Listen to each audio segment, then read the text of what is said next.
This episode brought to you by. Tell them who it's brought to you by, Rock. I don't know, Mick. I was thinking maybe we get Apollo to do this. I don't know. God damn it. Tell them. I guess it's gonna be like with the Lipton iced. Is it ice? But the goddamn iced tea again, Rock. Come on, Rock. Get up, Rocky. Get up, you son of a bitch. I'll stand up, I guess, because the camera get me as somebody's cutting my head off. Jesus, Rock. Hey, everybody, we're watching Rocky, and you're listening to Miscast Commentary. You're listening to Miscast Commentary, where two guys have seen way too many movies and have way too much time on their hands. I have come here to chew bubblegum and kick ass. All out of bubblegum. Now here's your hosts, Joe Finley and Todd Murray.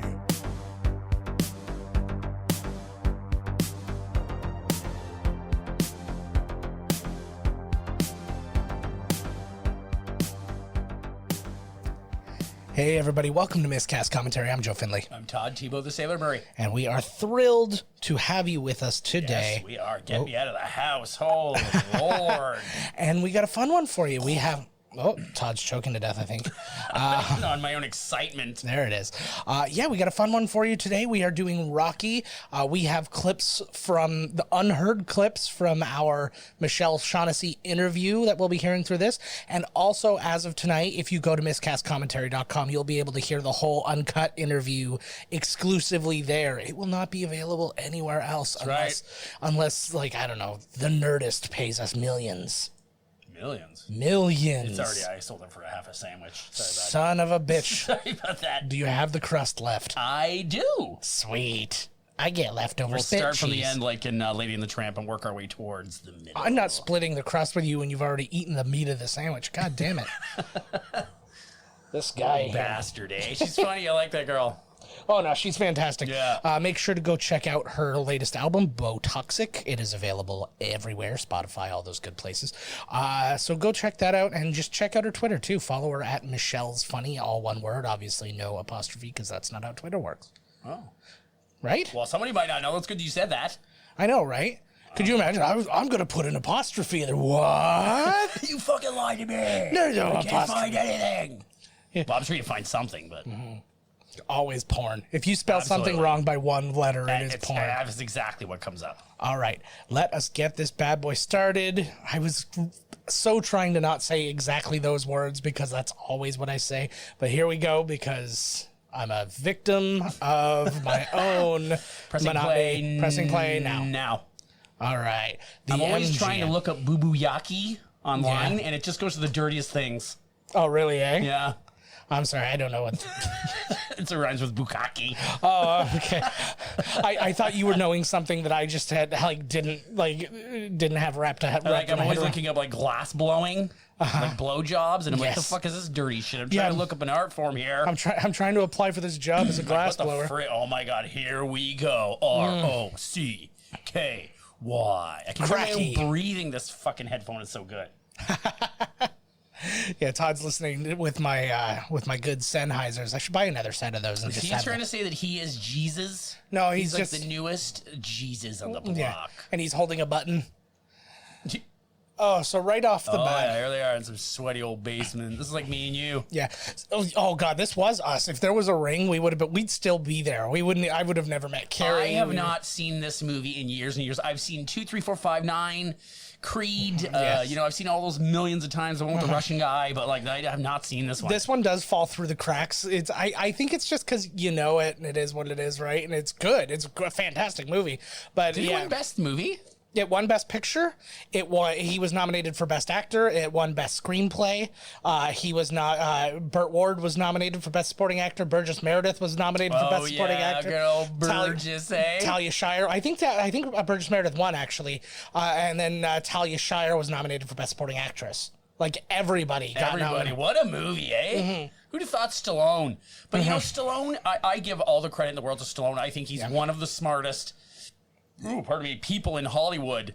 as he's always got something on the go. He's always being talked about. He's always got a movie being made. He was so good at, Creed and keeping his characters like relevant and oh, absolutely. And like when you hear somebody say they're going to be bringing something like this back, or even when he brought Rambo back, you're like, oh, here we go again. Yeah. And it was like, it came back, like it wasn't as big as the original or whatever, but it came back with a relevance, and it was just like, holy shit. once I saw him turn that guy into like bloody confetti, I was like, oh yeah, I'm on board. When he juiced him. So basically what happened in this movie, it's the famous story of this movie, is that Rocky Stallone sold this script. He sold it for $350,000, which was like unheard of for a guy who had never sold. Did he write it? Yeah, he wrote this, and he so he sold the script, but it was on condition that he was going to sell it. He was like, I'm only selling you this script if I get to be in the movie. Its star is Rocky, and they were like, well, if you're going to be in this movie, then you are now going to write for free, and you're going to get paid scale as an actor. Whoa! And because once they attached him to it, because they wanted like Burt Reynolds or Warren Beatty or somebody like that. Shit. Because that's a draw. Nobody makes him bleed his own blood. Right, exactly. But that was the idea, is that that was a big draw. Oh my God, he's dead. Jesus, Rock, get off of him. But once they weren't going to get that, they cut the budget drastically. It was like the budget was just under $1 million. And so, because they couldn't afford to get a big actor now and all this, so they had to pay him considerably less.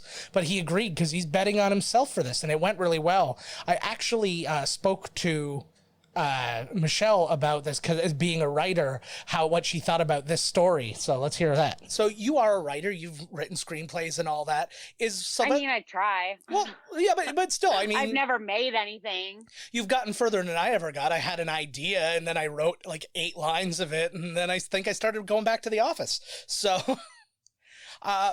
But as like Sylvester Stallone's story, I think it was like the first one of its kind. Like there's the Matt Damon, Ben Affleck one later down. But is his story kind of like the dream for? Yes. Okay. So that's what, like, I was lying on the couch in my parents' basement, watched these movies, and I was like, okay, cool. And then I was like, these are kind of fun. I got into them. And then I learned about the story. I think my parents had told me, they were like, he wrote that and insisted that he was in it. I'm like, that's crazy. So I did a project on him in like my grade 10 media class. Mm-hmm. It was all about Sylvester Stallone, and I played like clips from like his movies.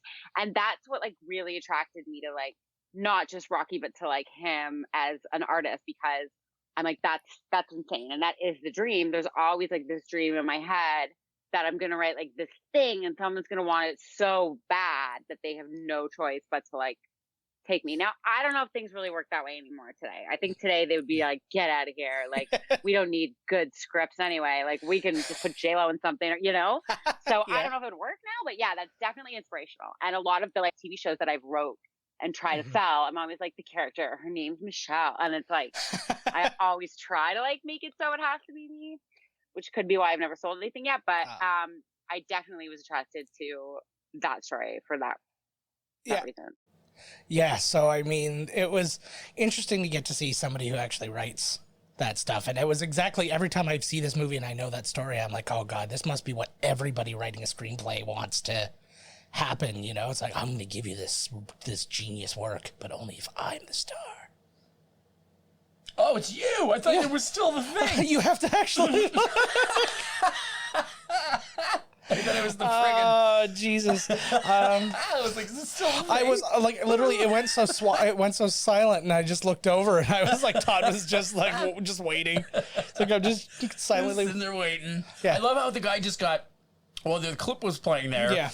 Buddy got his face pummeled in for $17.20. Yeah. But now, like, thinking about inflation, that's like, $20.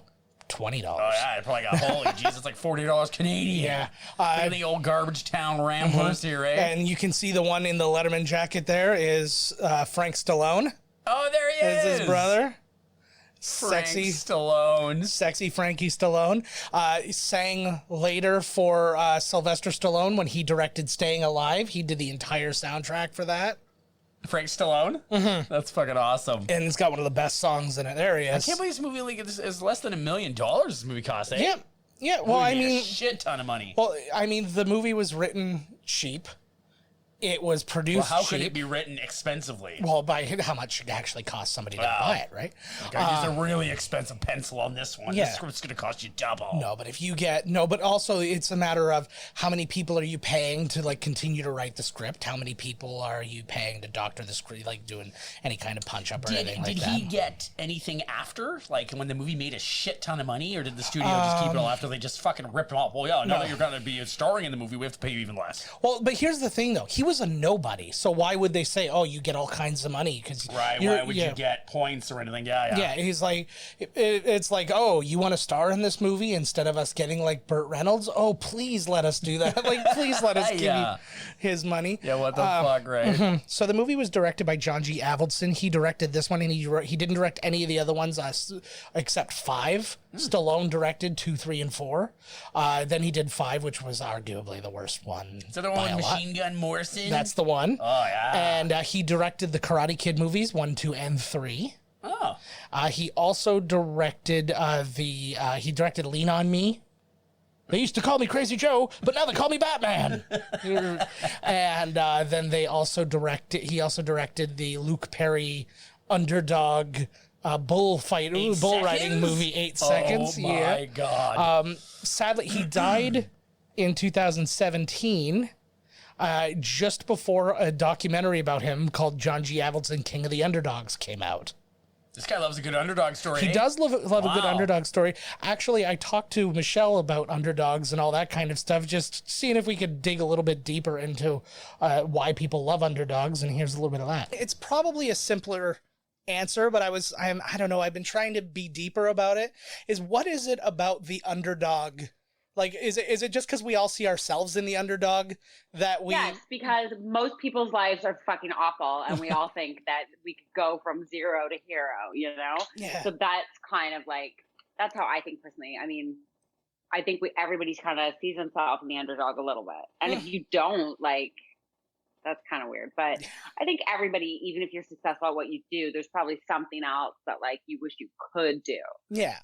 Like me, it's podcasting. One day I'll get the hang of it. So yeah, that was that. Those are all actual pictures of him growing up and stuff. You can tell I was totally an actual Stalloner. Yeah, even like as a little kid, he's still got the droopy eye, and he's just, hey, I'm a little kid, I'm gonna learn about stuff. So he really did gamble on himself on this one, eh? Wow, did it ever fucking pay off? Hugely, to a point where he got to direct the next one, and apparently he was a big pain in John Avildsen's ass too, like when he was editing, because John G. Avildsen always edits his movies. He didn't edit this one, but obviously he's in the editing room, and he was just circling the thing going, oh, well, if we do this and if we do that, and he's like, forgot, like he hated that he was there. He's like, I'm the director. Get the fuck out of here. And the only thing that was good is he got to use him for free dubbing and stuff like that, because usually they'd have to call, because he's already there, and usually they have to where you call fucking them in. Fucking Americans wear your shoes in the bed. I know. What the fuck is wrong with this guy? That always threw me off. The first time I really noticed that was in he likes these Married with animals. Children. I know. He's an animal lover. They bought this outfit that he's wearing, like literally just down the street from where all these scenes are shot. And we welcome Talia Shire.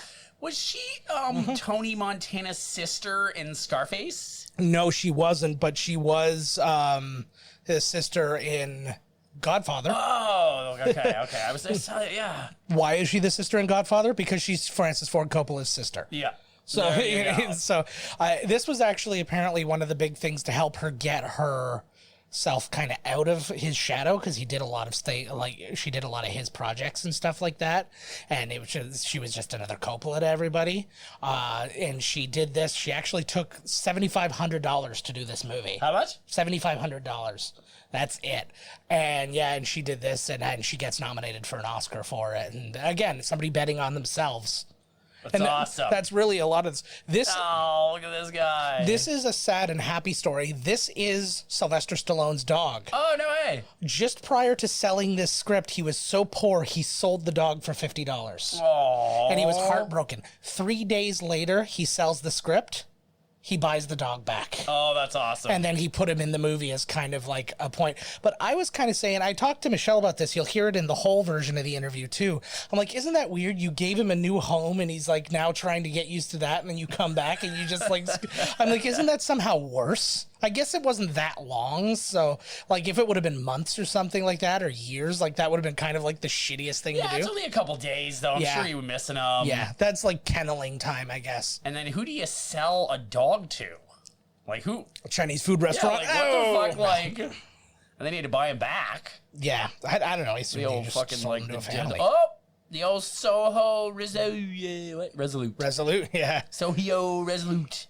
So a lot of shots like this too, I guess mostly during the training though, we'll see some of them then, but a lot of shots were done without any, Oh shit. yeah, but a lot of the shots were done without like any permits and stuff like that because they just couldn't afford to get them. Is he like a bookie, a bookie or something? Yeah, he's a muscle man and stuff like that. And this is a part of this too. I was talking about this with Michelle, and just like the fact that he's written himself as this good guy, but he's a good guy who's a fucking like mob muscle man. You gotta make your money somehow. Yeah, so I talked to her about that, so let us hear about this now. Now, forget about Rocky just being kind of a bum fighter. He's also a friggin' mob, like, muscle man. The loan shark muscle man guy. Yeah. And it's just like, I don't know, everybody in this movie feels very Philly to me. I've never been there, but it's just, you see, like, when you see, like, Philly football fans and the way they act and stuff, I'm like, yeah, I could see every person from Rocky being in that, in that crowd. But, like, yeah, like, to be writing a character who's, like, really that dark in so many ways, he's a bad guy, but, he's a good guy in, like, bad guy clothing. Because remember, he's supposed to like hurt the guy, and he was like, "Oh, I'll pretend to, don't break my finger." And Rocky like gives him time, like he's supposed to go and like break this guy's fingers, and he doesn't do it. So you never actually see him doing anything that bad. So he's kind of like the muscle, but he doesn't want to be. Like he just is there for the money. Like, so it's not like you watch it and you're like, "Oh, he's a bad guy." You're like, "Oh, no. He just needs money," and he's actually, helping that guy. Yeah, they did a lot, and I think he did a really good job of writing exactly what you just said. Is I'm not the bad guy, but he couldn't find himself, like, just with his skill set, he couldn't find himself in a nicer a nice guy situation, like employment wise, I guess it was. Although I really don't know what other jobs are available in that, for nice guy punchers. Yeah. All right, so I love the glasses that he puts on. Look at his old granny glasses, eh? Oh my god, You're gonna tell Rocky? You're gonna tell Stallone that his glasses look like shit? No, I'm not gonna tell anybody. Black guy on him. I'm not gonna judge anybody in Philly because their go-to is to fight you. It's probably just to kill you. Isn't it something hilarious that the smoother of the two surfaces is the one you walk on, not the one you drive on? Yeah, like, look at this old, Jesus Christ. It looks like old cobblestone. That's exactly what I was thinking. Some old cobblestone fucking... There's a place in Buffalo that's like that now, near a comedy club, and you drive there, and it feels like you're driving like up the side of a mountain. Apparently, in the original script, he wanted this guy to be his big brother, and that's why he was doing it. Oh, remember, but Buddy was saying, like, you don't have to break my thumb. He's like, just make it look like I'll just wrap it up in a bandage or something. If I break the guy's thumb, I can't even get laid off. Oh, hey, whoa. Let me do the figure and rock. Oh, I would hate being some fucking, like, you only got $20 too to go, like, everybody's just ripping rock off here. Yeah. So apparently his very first draft of this, it took him 3 days to write his first draft, and it was a much darker version. At one point, you find out that Mickey is just an old racist, like, bastard, and he's just using him and stuff like that. And Rocky throws the fight. Because he realizes that the boxing business is so shitty that he doesn't want to be a part of it, so he throws the fight. Right. And then, there it is. And who else was in there too? There was one version where he dies. Whoa. It was like it's him, like in the ambulance. You're like, something, you're like, yeah, maybe he should die at the end. Maybe this will, maybe we'll get hooked on crack. And it's weird. Well, he goes really dark with this. Now, we've talked about it during Rocky 4 when Drago, he wanted Drago back for Rocky Balboa, and he was going to give him AIDS from the needles from all the steroids and all this kind of shit. Like, it's like he always goes super dark. The only person he didn't go dark with was Mr. T, who he was making like a born-again Christian or something like that. I don't need this. You can send your hate mail to Todd at miscastcommentary.com. Oh, that's where it all goes anyways. There it goes. It just all funnels into mine. Exactly. Because it's shorter than writing podcast. Exactly. No, don't tell anybody that Joe is shorter than Todd. Oh, God. Because Joe admits. No, it's not. Yeah. It's two E's. It's just two E's. Yeah. Yeah, exactly. So, yeah, it's a better flow. So he was in the editing room, but he was pulling a fucking what's his name there? God damn it, he was the Hulk. He was in American History X. Why can't I think of this fucking guy's Ed name? Norton. Ed Norton. He's pulling Ed Norton. Yeah. No, I think he was just like, because this was his baby and he got to be so involved in it. And like, he had a lot of fights with him as far as, like scenes they wanted to cut. And they wanted to cut out a bunch of random scenes that he wrote, and he was insisting, like he was fighting with me. He's like, "No, you can't cut this scene; it's too important." And I think that even though he had been in movies, he did Lords of Flatbush. He was like a small role in Bananas, Woody Allen's Bananas. That's right, I remember because he played like a thug in one of the Woody Allen movies. It was like black and white, and he was on a subway train. Yes, and so he had done movies before, but I don't think that he was so involved that he was I just think that what he thought the business was different, but he kind of made it for himself. Like he's like, yeah, this is how it's gonna be for me. Here we go. Yeah, we're gonna see Mickey for the first He's time. in a bad mood. Yeah. So bye. He gets no respect, this Mickey. So Burgess Meredith got the role basically based on the fact that he read for it, because all the other people they were offering this, like big older actors and stuff like that, it felt so beneath them to read for this, for like a nobody, like this movie that was going to star a nobody who was written by a nobody and stuff like that. So like they offered it to Lee Strasberg, right? Like the super famous acting teacher, all that. He didn't want anything to do with it. Some other people got offered, and because they asked him to read for it, they're like, no, fuck this. Burgess Meredith, who was fucking super famous, he was in Batman, he was in friggin' Clash of the Titans and Twilight Zone, all sorts of shit. And he's like, yeah, I'm an actor. I'll read for it. And they took him immediately because he's fucking amazing. Still, I honestly think my favorite role of his is in Grumpy Old Men. What's that? I think my favorite role of his is still Grumpy Old Men. Oh, I love him as the Riddler on Batman. Yes, I think he's that's fantastic. my favorite. Oh, fuck, he's so good. He was the penguin. Yeah. I like. See, you knew in your head. You just said the wrong name. I'm the Riddler. I like, because he's old school. Yes, he's an old school dude, and it's not beneath him to read anything. I'll bet you. No, for sure. He read the script. He's an actor. He's like, this is a good fucking script. Probably. Right, and he's like, fuck this, man. Yeah, it's. I thought at first when he opened up that he was just into like black chicks. That would have been amazing. You know what I mean? He's just like cool like that. You know what I mean? He opens his locker up and he's like, "Oh, this ain't my ladies." Yeah. Hey, yo, I'm only into blaxploitation ladies. Fuck who? Ooh, yeah. If you were Cleopatra Jones, I'm down with you. Pamela Greer. Something I was actually saying, you'll hear more about it when I talk to Michelle later about it. But I was noticing there's not a lot of female options for him in this area. Well, just because, we only see one. He only goes hanging at one spot. But, like, yeah, he walks from point A to point B, and it's like, that's it. It's like he goes between the gym and home, and then otherwise he's picked up for work where he beats people up. So, I mean, like, this is the only woman he sees to and from work every day. The only woman in town. Mm-hmm. She's so painfully shy. She's got a Velma thing about her. Yes, she does. Very much. The Scooby van comes and picks her up every night. She's like the secretary, man, and she'll be wild in bed. You unleash the beast, man. He's gonna have lots of black eyes. Hell yeah! Actually, a lot of her sheepishness, was owed to the fact that she had the flu while she shot the movie. Oh. The movie was shot over 4 weeks, and she was sick pretty much the entire time. We'll see it when they finally have their first kiss. You see how she really hesitates because she didn't want to get him sick because he's the star of the movie, and those hesitations were actor hesitations, not character hesitations, and they just kept it because it worked. I like how he just comes in and just kind of rambles. He just kind of wants to talk to her, He just wants to be there. He has anything to say. Oh, absolutely.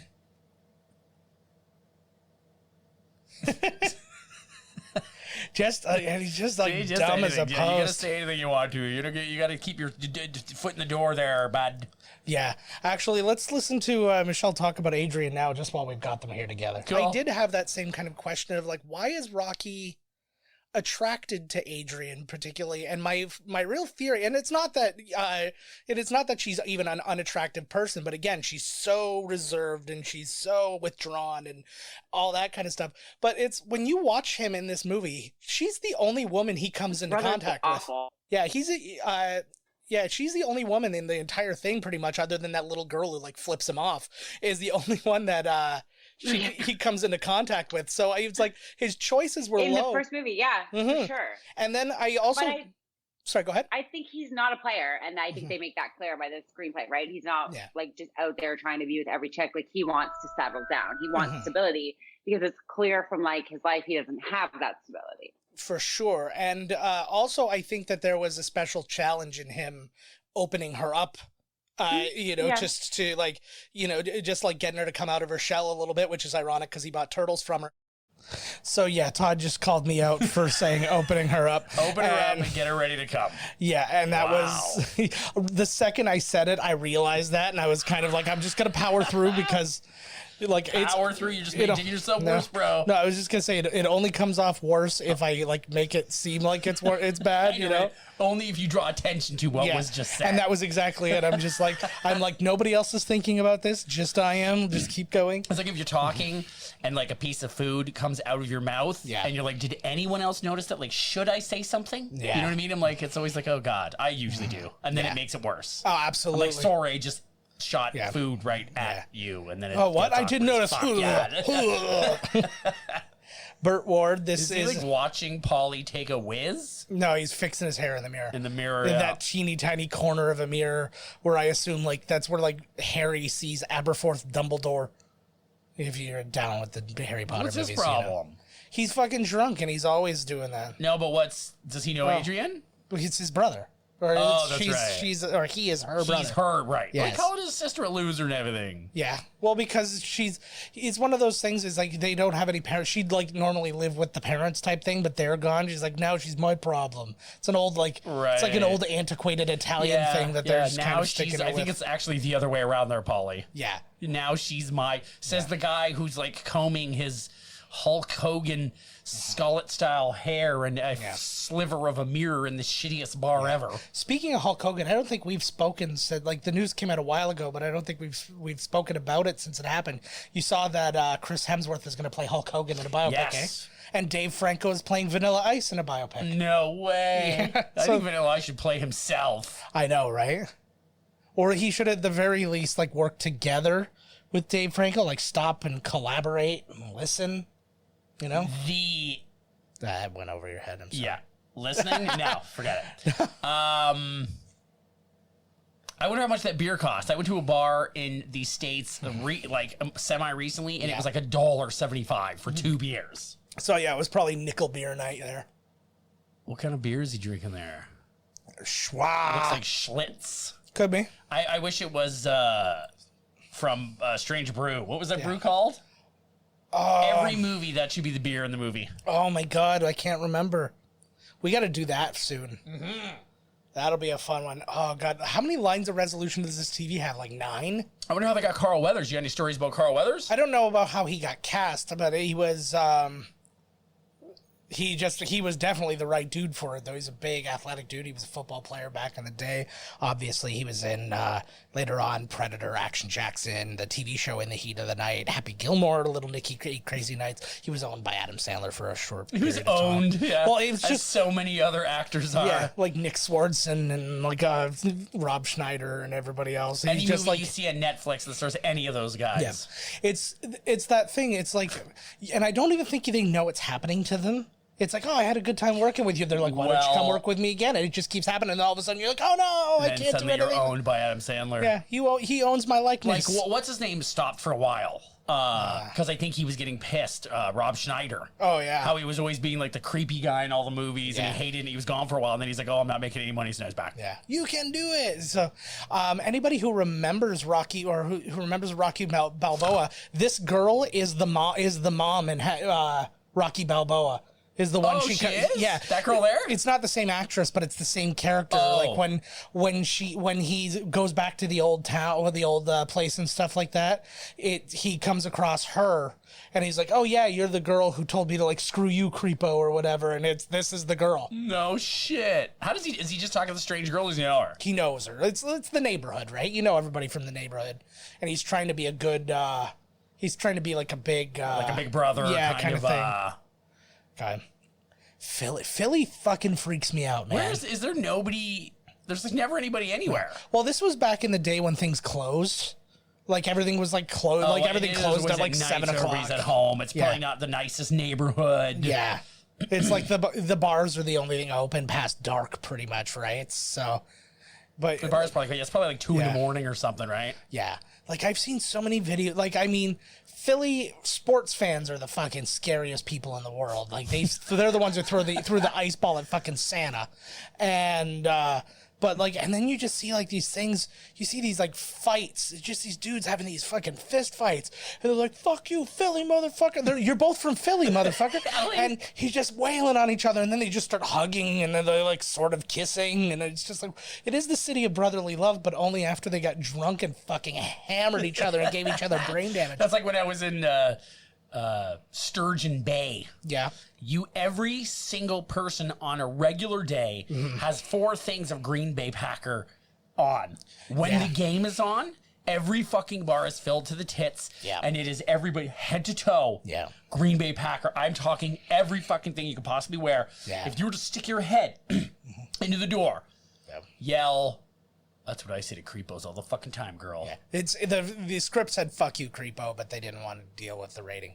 With the rating, some little girl. Anyway, so if you stuck your head into a bar, before the statement, Green Bay Packers sucks, came out of your mouth, they would have a bottle smashed over your head and you'd be fucking dragged off into the street. I couldn't fucking believe it. They were so intense. Oh, I was like, it's a sports game. Yeah, no, that's not how they. See, those areas, it's even like the high school one. Like when you get closer to Texas and stuff like that, it's like the high school shit. It's like so fucking intense. It's terrifying. It should be. I want the world to now. Hey, there's It's not Delroy Lindo. Don't say No, it. it's not Delroy Lindo. This guy's in tons of shit. Oh, white guy? No. The next to Carl Weathers. Yeah. Him. Yeah, he's not. He actually really isn't. Oh, he's his corner man. His name's Tony Burton. He plays Duke, but he doesn't have, which is really crazy because he's in all of them. Up to like That's why, because I'm just remembering him from these. Yeah, but he's in all of them up to 4, and then I think he's in Rocky Balboa as well. I think he is too. But he didn't have a name in this. And then in the second movie they call him Tony, and then every movie after that they call him Duke. The Duke. Yeah, the Duke. He is perfect for this role. Yeah, he totally is. But anyway, before I forget. Sorry, the bar. They need to. No, that's over with. Okay. I want movies to be the same as sports. Like, we're at a bar. Yeah. I'm like, yo, I think Shawshank Redemption is the greatest movie of all time. You disagree, we're duking it out. We go sort to of the is. movies. We go to the movies. We come out, tear the city apart, flip cars over, light things on fire. I fucking hated how the movie ended. That literally is happening, except people are cowardly and they do it on the internet instead of it. But like, It's a trash to the town. All you have to do, like, you don't even have to finish a tweet. Just go "The Last Jedi ... and just wait for the friggin' comments to come in. The Snyder Cut ... Like, Jesus Christ. It's a great idea, actually. Yeah, well, that was like every time I mentioned anything about the Snyder Cut, I would get like just fucking like venom coming out of people. I love it. It's like, you don't know anything about. I'm like, I don't have to know anything. What I said is based on a fact. I like seeing the videos of the coronavirus people who are I don't know if there was on Tosh or something, but Yeah, I don't it was like the ladies screaming. They're like, "Ma'am, you have to put a mask on." Oh, yeah. And this lady starts screaming because they're so stupid Yeah. that they just don't get that the whole thing is a fake and they're stupid. Yeah. And then she starts punching them. Yeah. So who is the stupid one? You Yeah. know, I'm like, what? Oh, it's You're so stupid. You're so well. that's so stupid you are. Well, my favorite ones are the ones who don't want to put on a mask and then just start being racist. Yeah. Like the one called the girl like the N-word, and Yeah. she's like, say it again. And she did, and the girl came up and clubbed her in the side of the face, and then like, and she went down, and it was like a middle-aged kind of woman, and just pounded on her. Good. And then like, and they're like, stop. And it's like, no, like this is how you can learn a goddamn lesson. exactly. You call somebody the N-word, you're going to now deal with the consequences of what that is. Agreed. And then you have to decide whether or not you want to do that again next Would you time. like to do it the next time? Yes. And the answer should hopefully be no. it will be yes. Could you imagine if somebody's like, I could take a punch? But I heard she's retarded. oh yeah, I know, eh? Take. What a bunch of fucking assholes. I know. You know what's really sad though is a lot of people took me to the zoo on my first date, so now I'm sad. Say again, sorry. Now I'm bummed out because a lot of people on our first date took me to the zoo. I'd go around and kick that guy's ass. I know. Well, that's all. Get out of here! I'm a friggin' mobster. Don't you get it? Yeah. So yeah, it's a. Yeah, It's true. I'm wondering if no, because they gave him a different name though. But yeah, I like originally, like I said, he was supposed to be his big brother, and Right. which would have made a lot more sense. I think it actually would have worked better. I think they didn't want to deal with whatever the backlash would be if he's in like future Right. movies. Like all of a sudden, then Rocky, your like big hero, your champion, has like a mobster for a brother and stuff like that. Right. It works good as the like this in a bubble. It works well because it's like, oh, okay, whatever, he's done this and he's moved on. It could have been an interesting storyline going forward, though. They could have had like his brother trying to get him to throw fights. Right. Like, It could have been definitely another. yeah. I don't know. Might have convoluted the story. Well, convoluted it to what level? To the point I where he know, just right? has a random like 80s montage that leads to a Russian fight. Yeah, like that. Sometimes the only way you could explain things is an 80s montage. Yeah. What was really Does this interesting? have a montage? It must. Yeah, it does. Yeah. When he And starts, it's not as montagey as 3 and 4. here there, these, Yeah. who discovered America? An Italian. I like where he, I Other like than where the his people, head's at. other than the people who were already here. Yeah. This is like the first thing they're trying to foreshadow a lot that there's like a chance that that something might go wrong for him in this fight. Where did he just find his name in this book of fighters? Yeah, pretty What much. was that? It's the fighter Facebook. I like Carl Weathers. He's amazing. Yeah, he's awesome, eh? He's amazing. Nothing made me happier than seeing him in Arrested Development when he was like, "Get a stew going." Get a stew. What was it? He's like, "Yeah, I take a couple of bouillon cubes from craft services and do this." He's like, "Never." He's like, "Get myself a stew going. Never touch my per diem." Oh, yeah. Get myself a stew going. He was so fucking killer in that show. Oh man, he was amazing. Like just He the was- cheapest motherfucker in the world. Also, he played. Gonna pull over to Burger King. Yeah, he was the voice of Combat Carl in Toy Story. He was in Toy Story 4 That's and right. the Toy Story 4 was awesome. Toy Story 4 was outstanding. I won't tell you how many times I cried during it, but it was plenty. And obviously, most recently, he was in The Mandalorian, and he's fucking fantastic in that Oh, too. yes. Is he smoking a joint or is that a pre-rolled cigarette? It's probably a pre-rolled cigarette. Fucking pre-rolls. I remember rolling for Mom.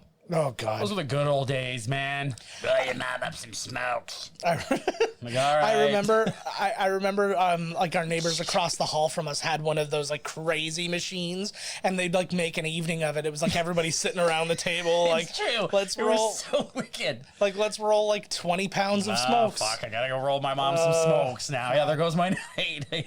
See, my mom didn't do that, but I had to go to the store for her with a note. This was how Wasn't fucked that the up. best? This is how fucked up the 80s were. Okay, and probably before that too. You could just with a fucking written note just go to anywhere, any store, and just give them the note, and they just hand a fucking 6-year-old cigarettes. Yeah, I love that Take these shit. take these home to mama. Well, they Like, know. They know that you're not smoking them. That's not clearly not a child's handwriting. Oh God, but it's just bananas. Like you could literally have gotten that note one time and then just kept bringing it back. Like you could just keep like, here it is. Here's my note to get smokes. Oh yeah, get a stranger to write it, eh? You could do Hey, that too. mister, write me a note for smokes or I'll stab you in the fucking head. There's totally, and creepos back then, it was much easier for creepos to get a hold of kids. So it was, Polly. Fucking asshole. oh man, yeah. Another one of my favorite roles of his, he barely has any lines in the movie, but Back to School. He's like Rodney Dangerfield's like gruff like bodyguard, like security dude. And like when he's holding like the napkin dispenser and he just crushes it in his hand.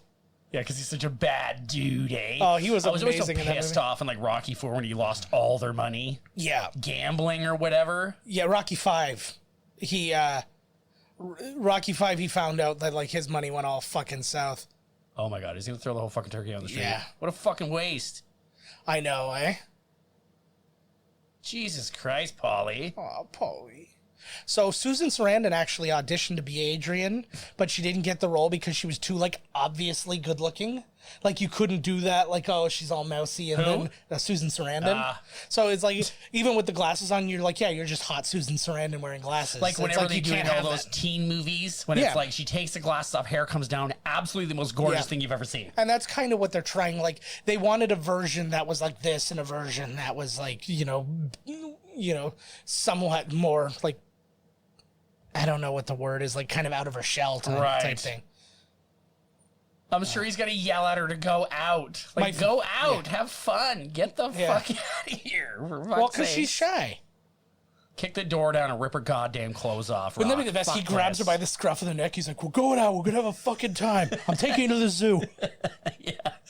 Drags her out by Rocky. That must be the worst Rocky, way. you know? Yeah, she saw you there before, but it's not like she forgot. Is that Rock, when did you get here? Now, is that Burt Ward in like a Navy outfit Yes, up it front? is. So he was like an old Navy dude who like kind of like fell apart after the war, whatever war. Whichever war he was in. I'm assuming it would have been Vietnam, but I mean, I don't. The war against diabetes. Yes.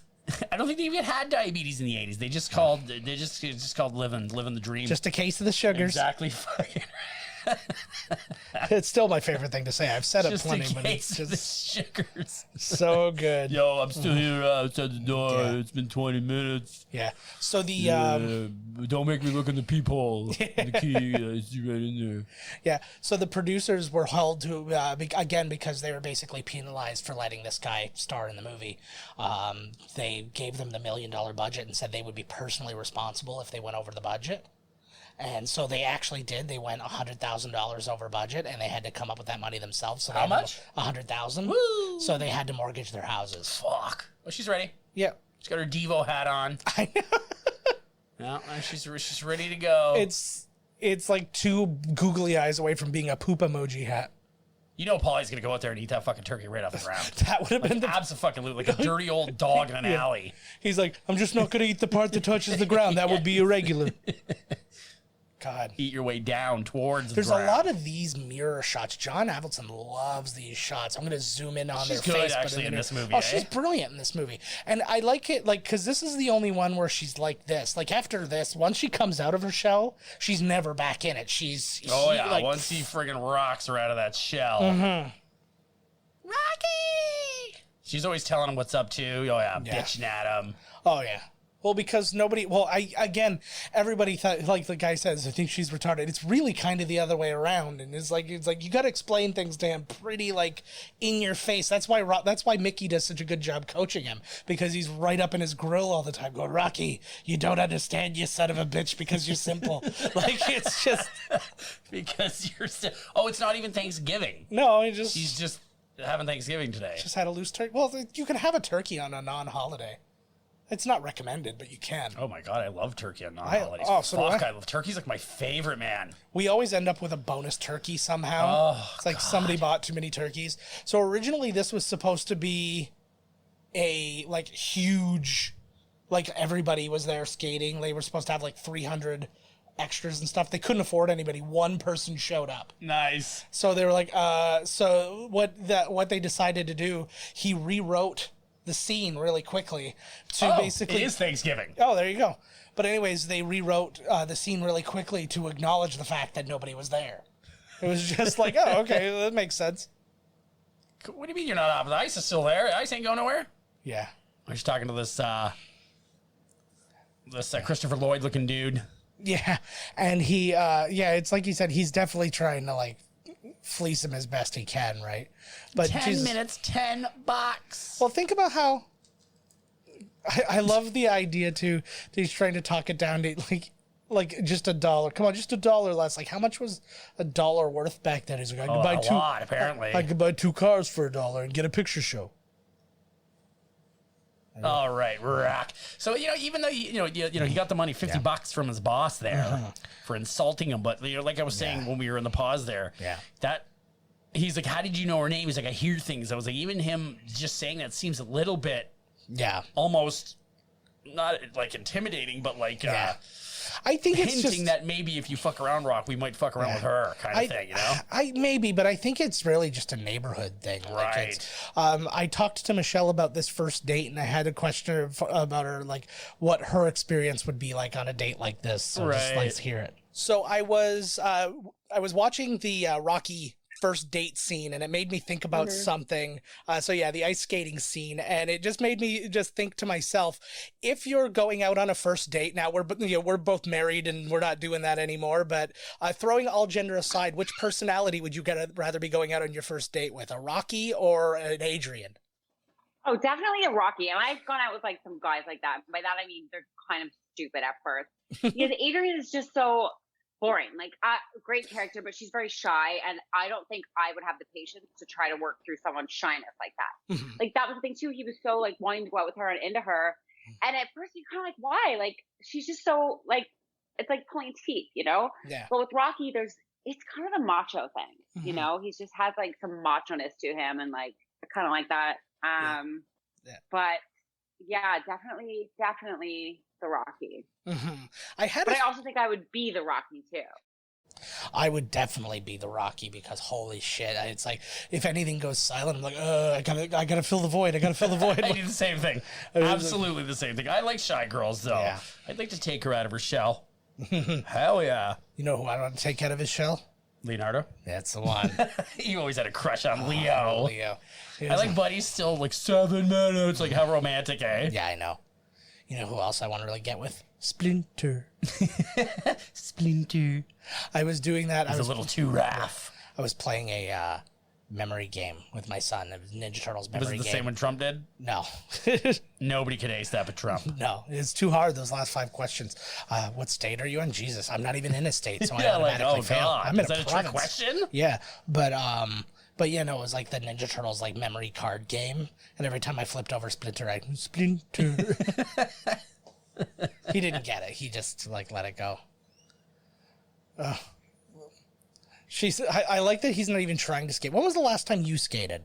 Me? Oh my God. Like, I'm like Rock, dude. I haven't skated since I was a kid, and I almost like broke my fucking ankle. See, I did the same. Fuck this. I was the same. And then they had at Niagara Falls, right? Like at the falls, they had an outdoor ice rink, and I took Carrie there one day, and she was able to skate. I was a fucking mess. I was just like, it was basically like, it was. My feet were gonna break. I was like, oh my God! I was like, my feet killed me when I was done. Yeah. Well, and the worst thing too is it was above freezing, and they didn't really like have anything to kind of keep it frozen. So the ice was like really slick on the top, and it was like a nice layer of ice or a nice layer of water on the top. It was bad. I was like, not to say that if it was properly manicured ice, I would have done well. It's just like it didn't do me any favors. It's got to be Olympic quality ice Yeah. for Joe, and you will see, like Brian Boitano.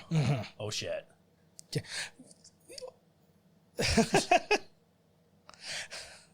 That's a terrifying place. Anywhere, I wouldn't live anywhere where there's a darkness that somebody could just come out of. I know, right? And he knows the guy too. Nope. Because it's even a darkness during the day. This reminds me of like down in Meriton. Like they filmed this over, right off of Meriton there. Oh, and those like back alley kind the of little areas. side streets there, like Walnut or whatever the fuck it's called. Yeah. They're all named after nuts. This is really narrowing it down for people. And there's a church there that's like a condo now or some shit. I don't know. Maybe that's where they have the fights. That's where Rocky has his fights with Spider Rico. Half a bum. I'm in the Trummer, the plumbers union, bro. I'm all ass. Morning after. What are they talking about? What are they talking about? Morning after pill? Kisses wounds. Yeah, they're sharing the same glasses. Yeah, pretty much. Like, holy Christ, she's wearing them tonight. Yeah, they both wear the glasses. You can see tonight, baby. I'll see you tomorrow. What's cool? Yeah. What's the big thing about the good guys in this movie? They wear the glasses of old women. I love old lady glasses. I used to wear old lady glasses on the boat just to piss the guys off. They'd be so mad. It was like I'd wear pink shades or like lady shades. Nice. And they'd be like, what the fuck are you wearing that for? And it was like, wow, I'm glad this infuriates you so much. So I will totally be taking them off. Never. Yeah, exactly. These are a part of my life now, and you have to deal. Because he can't sing and dance.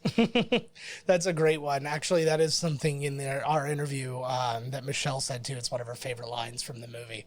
So it's because she gets asked all the time, like why she did comedy and stuff. And so she's like, it's the perfect answer when somebody asks you that question. You're like, I don't know, you can't sing or dance.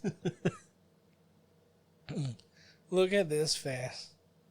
Their dialogue seems very natural. Oh, absolutely. Like it's really, he's really trying so hard, eh? Like 1818. Get in there, Adrian. He has a real love for like this improvisation too, and I'm not saying that many of the lines are like improvised here, but he picks little things. Apparently, like his monologue later where he's like, it stinks, blah, blah, blah, came from just the fact that the bathroom stunk. So he just started yelling, it stinks a bunch of times. But he did that in Over the Top too, when there's a point you actually see him when he's talking about how like when he turns his hat around, he becomes like a machine. He's like, I become like and he turns around and he sees the truck. He's like a truck. And it's like, yeah, like you could just see the pride on his face. He's like, look what I'm doing, everybody. Look what I'm doing. Waiting for Sodas Guffman, go and fuck donuts. yourself. Oh yeah. Yeah. I always love these in the movies too, where like the guy's like, you know, like in that friggin' Netflix one with Chris Hemsworth there that I was just talking about. He's like ultra ripped. Yeah. But like, and it shows him in his off time, he's just drinking beer and like eating, you know, like, like I just wake up, flip open a pizza box because I hate my life and I'm drunk all the time and I eat pizza. And I'm like, nobody with that ripped of a physique is eating like this. Yeah, no, I know. Like who the fuck, like, I'm not saying Rock, Yeah. I'm just saying, you know. Yeah. These turtles are still alive and still in Sylvester Stallone's possession. Last year, just prior to Rambo Last Blood coming out, he posted a pic on Instagram of him and the turtles. Oh, no way. And they're like about this big or something. Oh, he like still that. has like, them? Yeah, he still owns Cuff and Link. They'll That's outlive fucking him. hilarious. Yeah. Maybe he really is an animal lover, eh? Yeah. I don't know. He just likes. I imagine he still has that dog too. It's not alive. He's just got it. Is taxidermied. No, just bones. He just let it with, waste Mickey. away. Yeah. With a word bubble says, "You're a bum." There's big bugs in you. You better come in my lap. You're gonna get bugs sitting on his dirty lap. Oh Or God. get crabs. That is a pretty gross place. Like, don't go there. It just like reminds me of like where my grandfather died. His like bed is in a closet. Maybe it's like one of those pull down ones. Yeah. No, it's not though, because it's a regular. He's just got like a sheet. Like it's like this is my canopy bed. That's just like an alcove. Good for you, Rock. Get her in there, bud. Yeah. Like this place must cost like $11 a month. That's why he doesn't get paid fuck all. Ugh, That's that's his, oh my god, is that his bed? it's his punching bag. He Alrighty. Interruptions in my life. That's a Fuck, don't call that asshole. Who cares? yeah, exactly. Send him a text. Texts don't exist Yeah, I know, yet. right? What the fuck? Oh, he's not worried. No. Yo, Butler.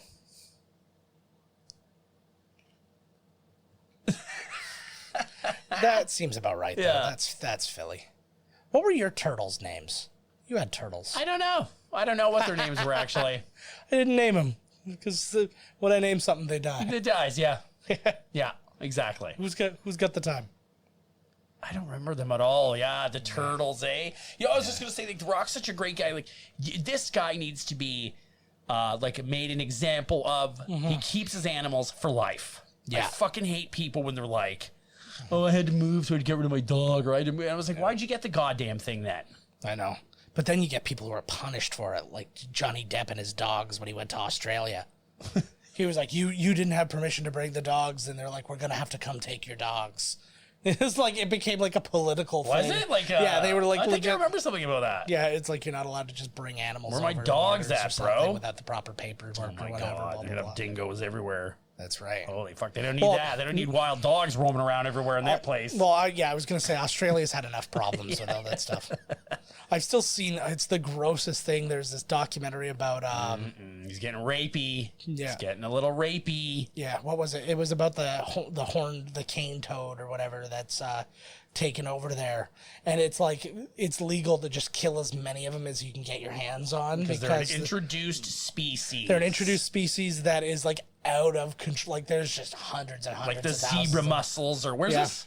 In Australia, and there was a documentary about them, and there was one guy who literally he's basically like dedicated his life to doing it, and it shows him just driving on the highway, and literally the highway is just littered with frogs, like everywhere. You can't drive without running them over. God. But he's like zigzagging to get as many as possible. Like he was just like. Oh, here we go. Here's the first kiss. Yeah. So I love that. That's when you tell a girl that she's beautiful and she's like, "Don't tease me." Oh my god, that gives me such a boner. Because they're just so honest. They have no. Get it, Rock. Get in there. Yeah. Come on, Rocky, you bum slip of the tongue. And he's his life coach. He's there at all times. Put your hand on her breast, Rock. Yeah. That'd be amazing. He's like there all. That's my Mickey that you went home. I don't know what he's doing here. Rocky's taking a crap. Wipe front to back, Rocky. Yeah. What are you doing? You're making a goddamn mess. You're gonna get shit on your balls if you go back to front. Oh, she's into it now, buddy. There it is. Well, looks like he's an aggressive kisser. Once you corner her in a place in the only spot in the apartment that doesn't have friggin' cockroaches. I mean, you've really set the mood. You think he's got roaches? He's had like fucking just garbage all over his couch. Like he sat in the only garbage free zone. The garbage free. Yeah, he did say there's a lot of bugs in there. Ew. They're gonna have don't get on that cockroach floor. Don't get on that floor. Is this an actual apartment in Philly or is this like a set somewhere? I'm sure it's a set because I like it seems so small that there's no way they could have that. Man, I miss a good just make out. Yeah. You know what I mean? Like it doesn't even, I'm not saying like it goes anywhere, maybe tomorrow or the next day, like just a good make out. All right, we'll do Everybody it just later. wants to get right to the guy on the far right looks like JB Smoove. The guy there looks like Mos Def with the red hat on. No, he's actually dressed almost exactly like Tyrone from Dave from Chappelle's show. It's too silly, right? I like crack. Look at the door, like somebody had to rig up the... Yeah, That's a good idea. We haven't heard anything about the fight in like forever. I know, that's the thing. There's a long, drawn-out portion before he actually... Well, it's good you really get to know the man. Mm-hmm. Don't touch me, you fucking asshole. Yeah. But then it really like goes into hyperspace once it gets there. It's like, okay, we're gonna do the fight, Rock, and then it just like goes crazy after that. I asked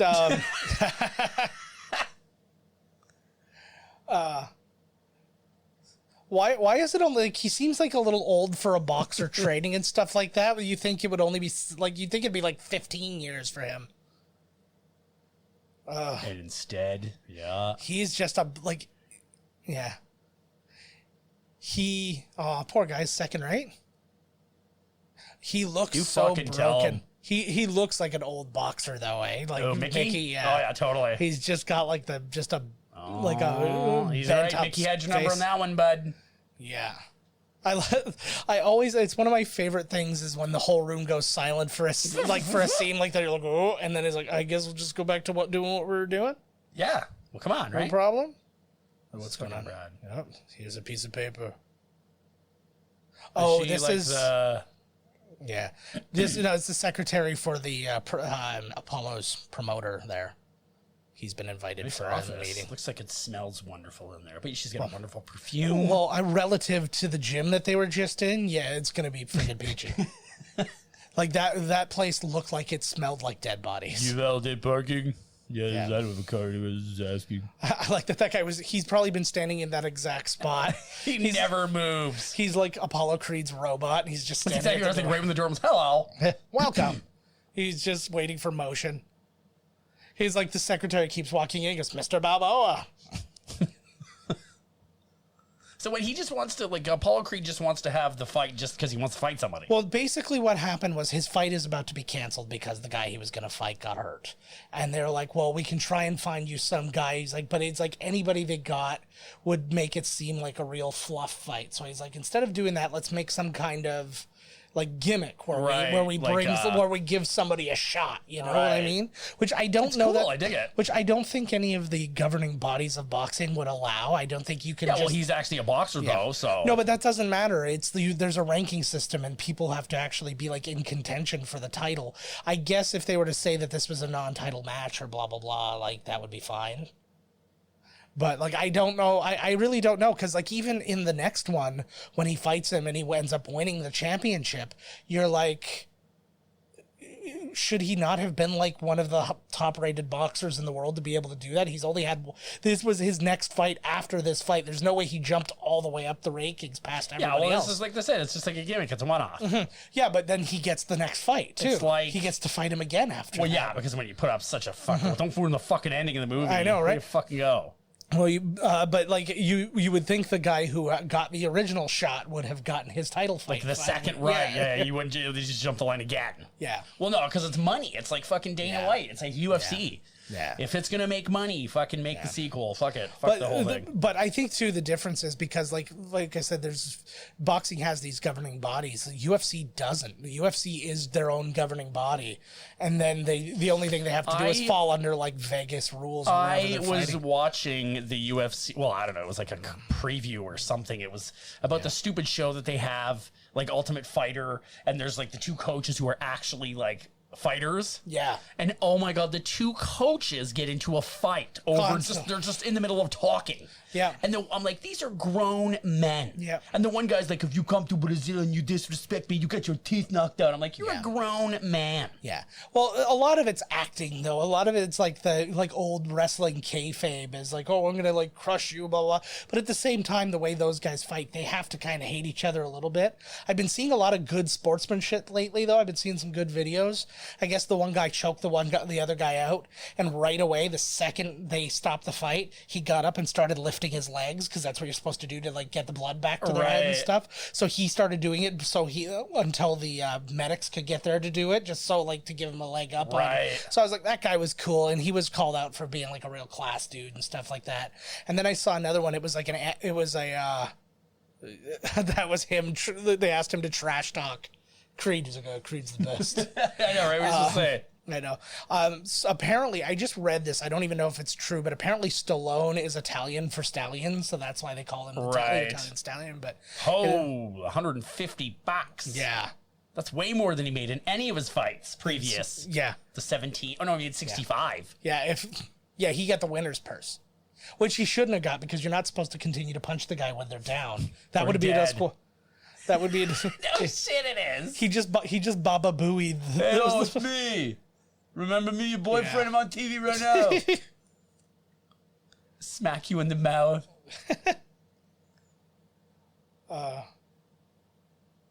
Yeah, I like his sweater, eh? It sort of kicks ass. I know. It's a very fun knit sweater for a guy like him.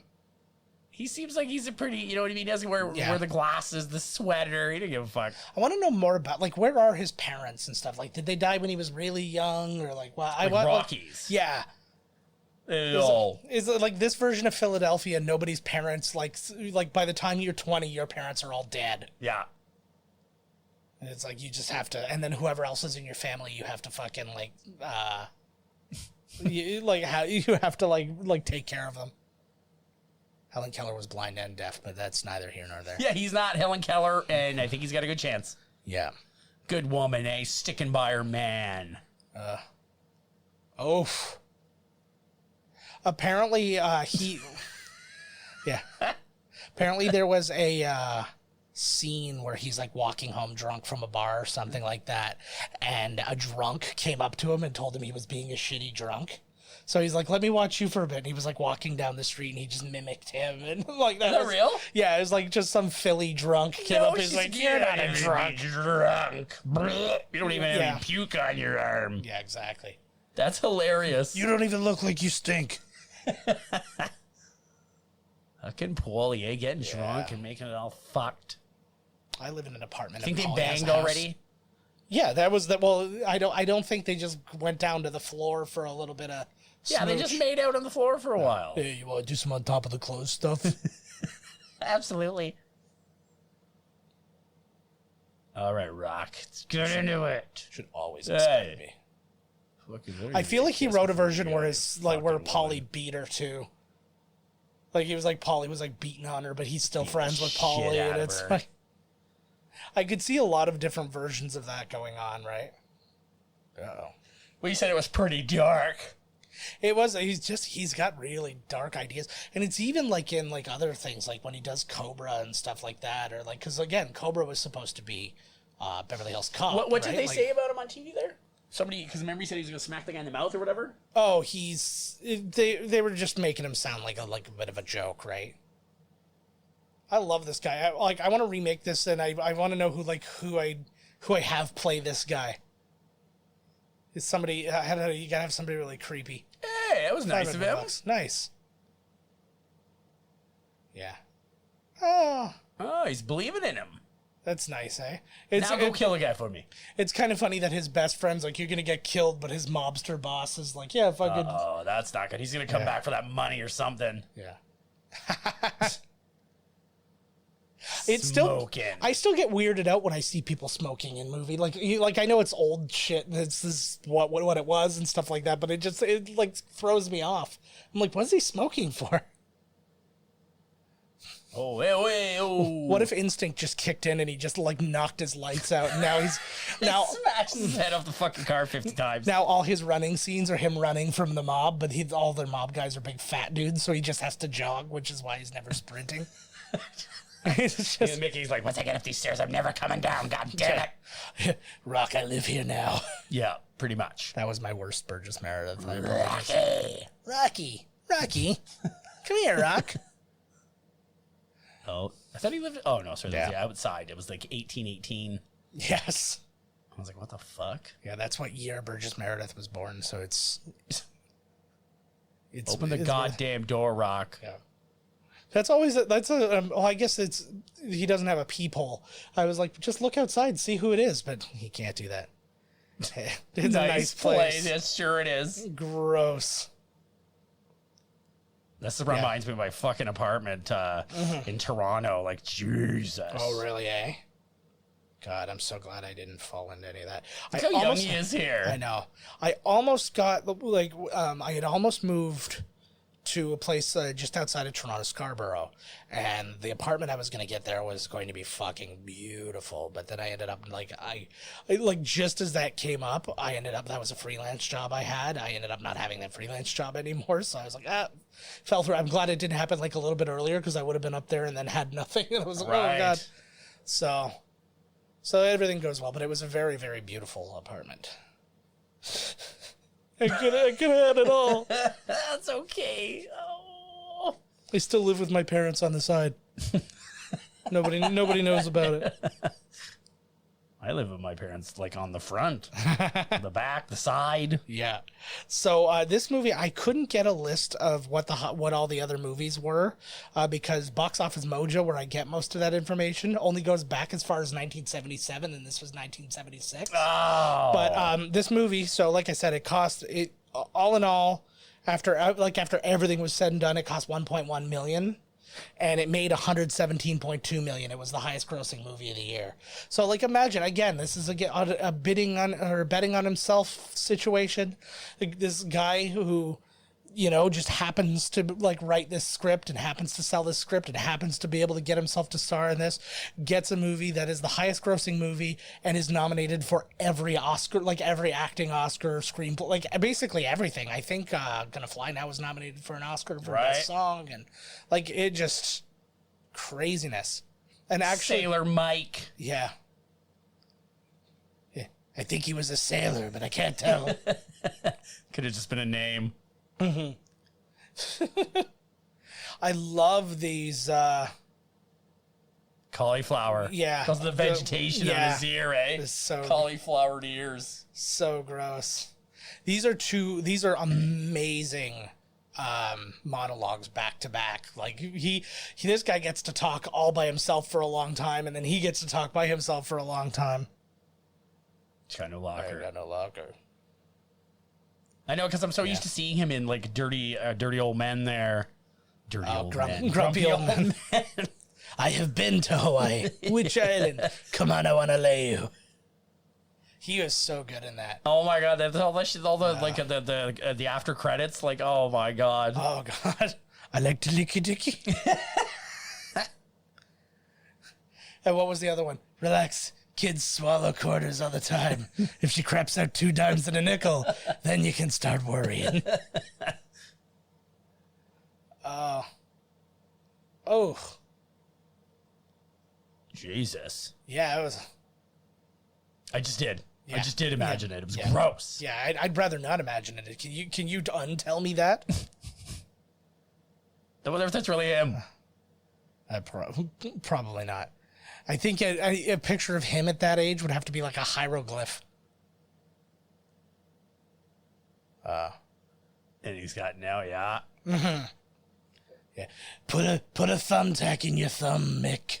Or Rock. Wow, I fucked that up. Well, now he's So- also seeing the money, right? Oh, of course. Well, this is the thing, too. This is like the one spot when it's like you see the goodness, but at the same time, you like. And I think it's built like that so you could have Rocky, like, you know, Rocky can't feel like you can trust anybody, right? And it's Right. like, so he has to be able to look at him and see a guy who's just coming to, like, take advantage of his opportunity, right? So, yeah, see, he's like, oh yeah, now I got the title shot. Why is it that old movies like this always have people throwing darts at walls? It's like, could nobody afford a dartboard? Were they just, like, too expensive back then? Probably. Look where he lives. Yeah, that's fair enough. It's like you go around and he's like, I made $30 for boxing today, and a dartboard is $75. Why is a dartboard so expensive? I could buy a Buick for $60. 70? He looks pretty good for 76. Oh, I wonder if that's the actor's age or if that's really is his age. I have a hard time thinking that's really his. He died in 97. This was 76. Well, I guess maybe he was in his 90s or so when he died. So yeah, 90. Oh, he's like, Yeah. still here. that's He's just embarrassed that his shit he just took was so rank. He just had to close the door. yeah. He turns the fan back on and he pops back out. He's like, "Yo, Mick, everything smells great in there. Don't worry about it." He was just afraid he was going to. Looks like he wiped his ass just with the apartment. Like, Jesus Christ. Yeah. I want to see like the original when that apartment was originally built. All the walls and doors were right.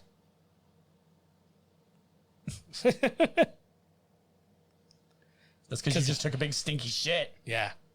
A really quick one though. It was like because he came out quick and like had a look. Thank you, but your prime. Oh, it's good. I still get thrown. To this day, I still get thrown off when I hear him speak normally. What's Because that? when I hear Stallone speak like just normally and not because like Rocky and Rambo both have that like slurry speech. So then when you hear an interview with him and he speaks totally normally, or like when he was in Guardians of the Galaxy Volume 2 and his voice is just like Yeah, it's normal, like he's you're like not screaming and you're like- snarling. You're like, he must be really working hard to do this accent. And he's like, oh no, that's how he actually talks. I don't even know if he's doing a Philly accent. I don't really know what a Philly I don't think accent he is would be. either. I think he's just being Italian, I guess.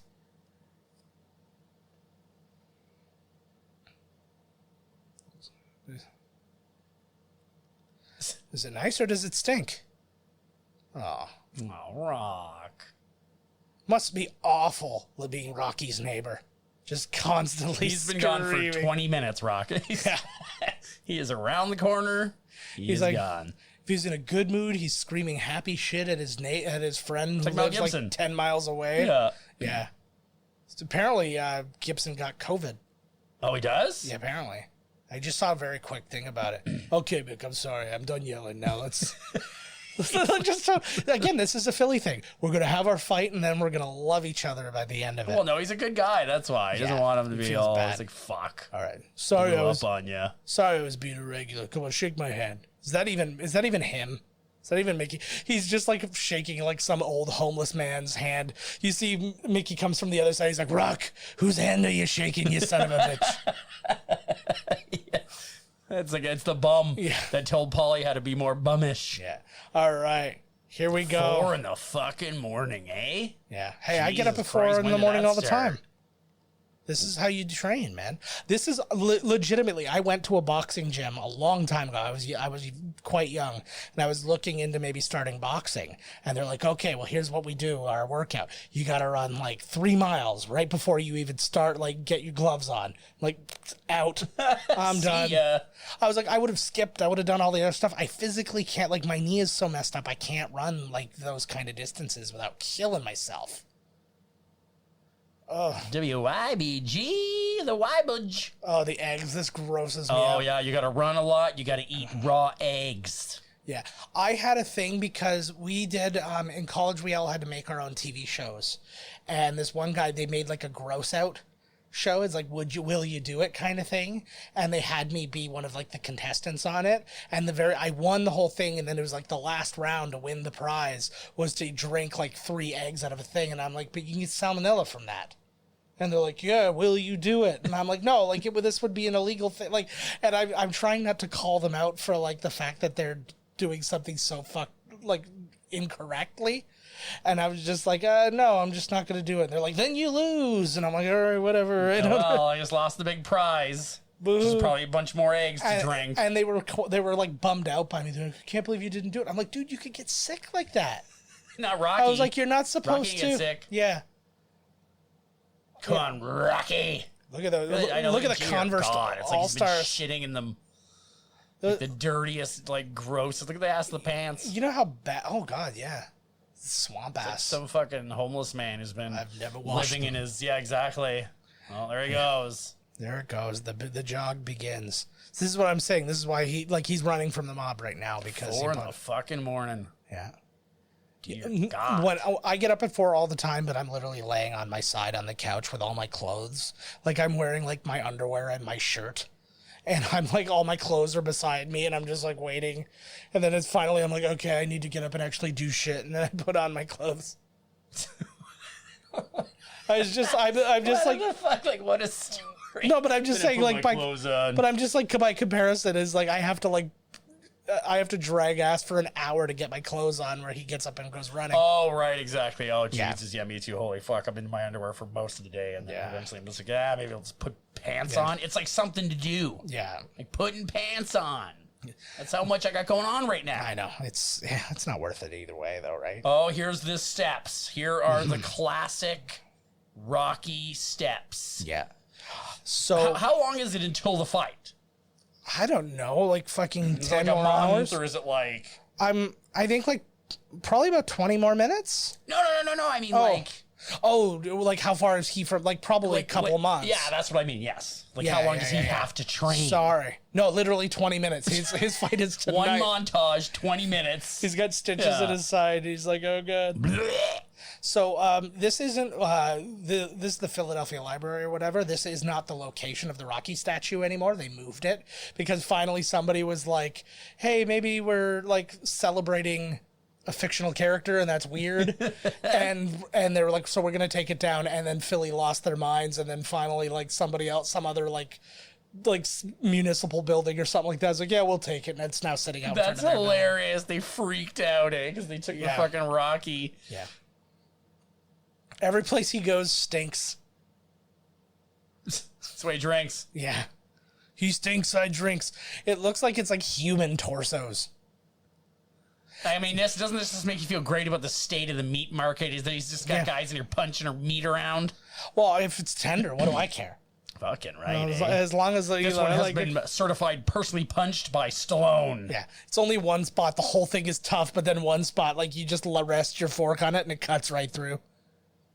Gazzo's a good man. Yeah. Literally all Paulie does, like Paulie has never once looked out for Rocky. He is only ever, like every effort is to better things for himself. Like he's basically what Zach Morris should become, but won't. Right. I like the idea that show you told me where he's watching all the... Was it you that told me? I don't know. There's like a podcast now because he's never actually, Mark Paul Gosselaar, whatever, has never watched any Oh, Saved by the Bell. this wasn't So me. he's watching it now on the that's podcast, fun. and it's his reactions to. Oh, that's fun. I'd like Yeah. to check that out. That'd be interesting. Apparently that, I don't know God, when. not even fucking got Yeah. gloves on or nothing. I don't know Holy what. fuck. Yeah, Philly doesn't have rules for that. But I don't know, like, when it's happening or where it's happening or whatever, but they're doing, like, not a spin-off, but, like, a sequel kind of thing to Saved by the Bell, where basically you find out that Zach is the governor of California. Right. And they have a big thing where a bunch of schools are being closed and stuff like that, and one that takes on a lot of like the surrounding schools is Bayside, and it like brings like all these different people together and like this sort of thing, and it, like that's I don't know how other people are in it, but apparently yeah, I know everybody likes punching their shit. What is the deal with Paulie? That's well because he's always drunk. So Fuck. this was actually a scary scene. This one freaked me out a little bit because this is the only time you see him like, I'm going to fuck you up. So doing this hitting the meat thing, like for all the time that he did it, he was hitting it so hard, he flattened his knuckles. So there's no, like, one knuckle's no longer higher than the other. They're all perfectly flat. Really? Yeah. So, and that's still to like this day if he like does his. I'm going to get in trouble, not for drinking on the job, but for He's you. like, yeah, keep going, whatever. What am I going to do? I'm not going to get in trouble for not like following health guidelines. I'm like smoking and drinking over this like raw meat. I'm not going to get in trouble for bringing you in here, which you shouldn't be in here. You're all sweaty and gross.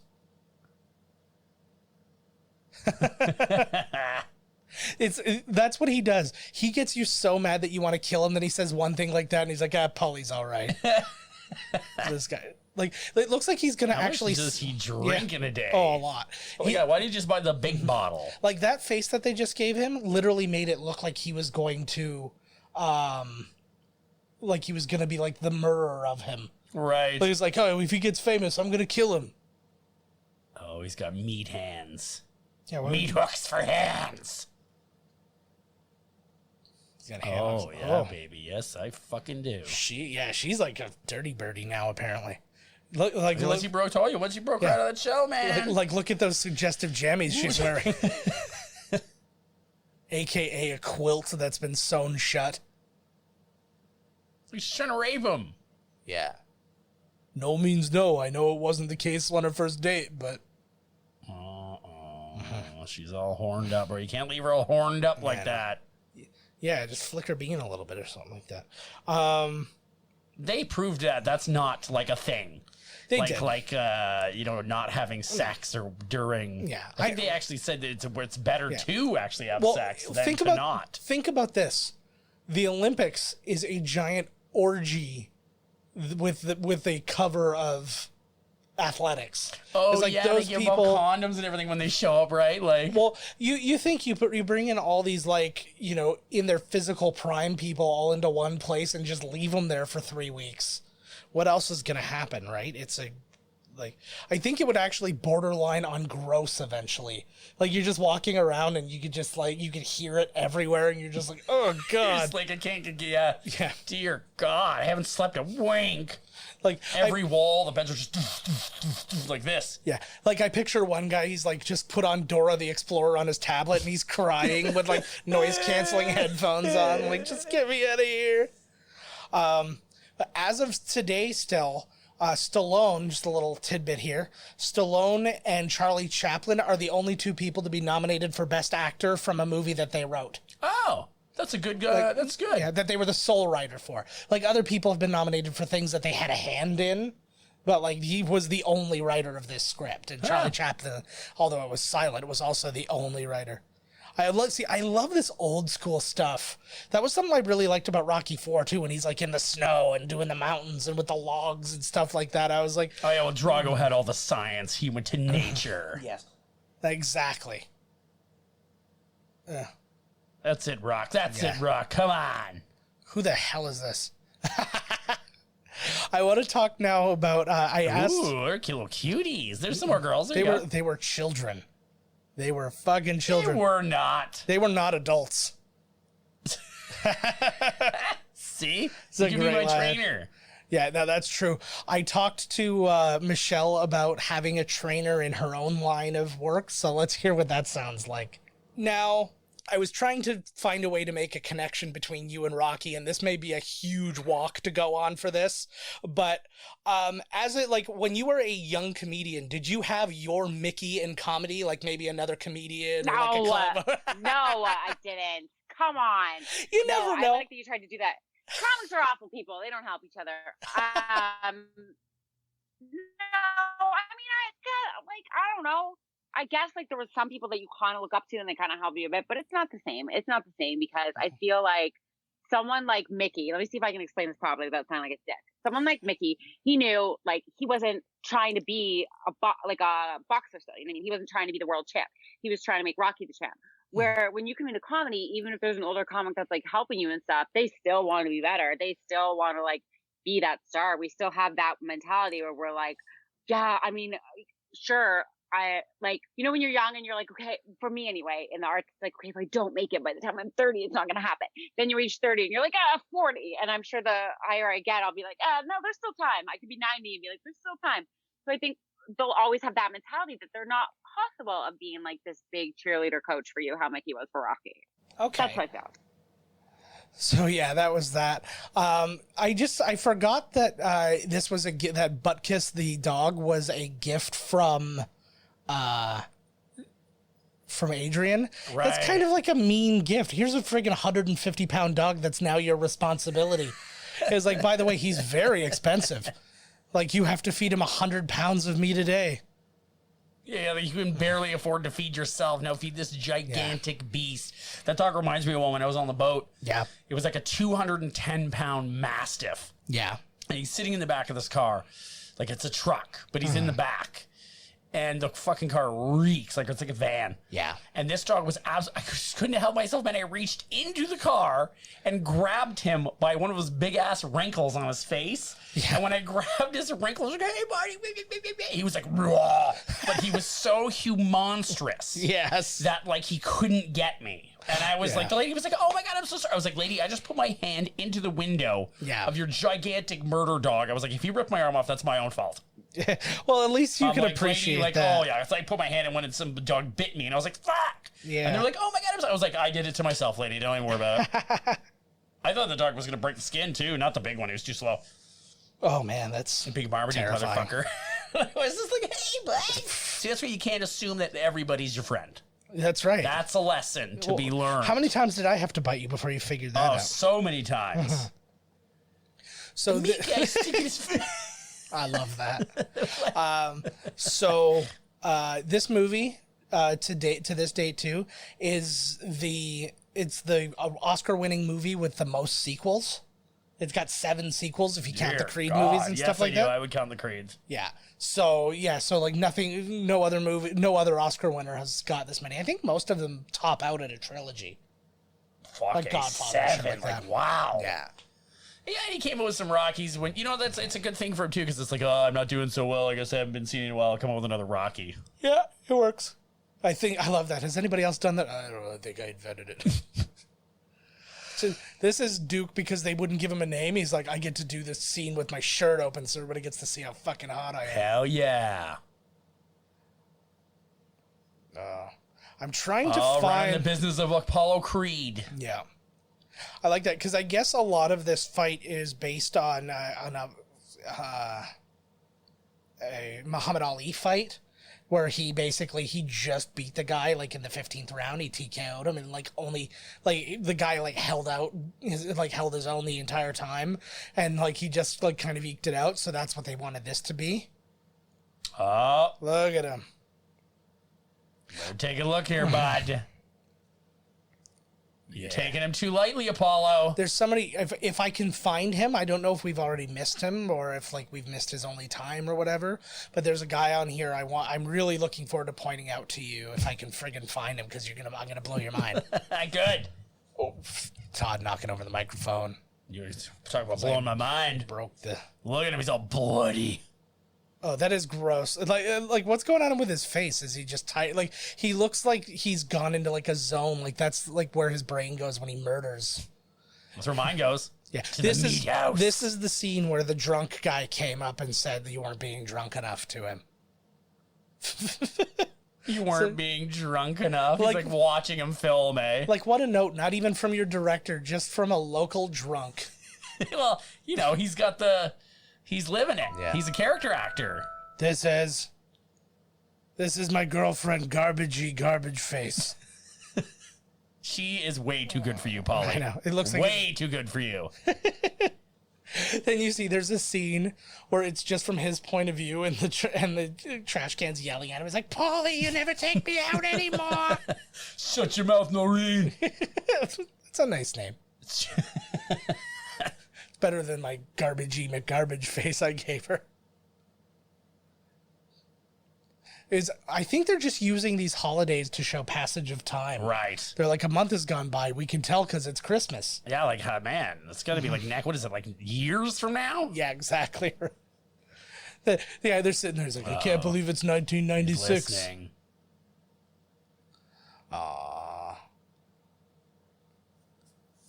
I would never. Fuck. If my girlfriend lived with her brother, who was like emotionally abusive and always drunk, I would never make that the place I go hang out. Yeah, I know. What the fuck, right?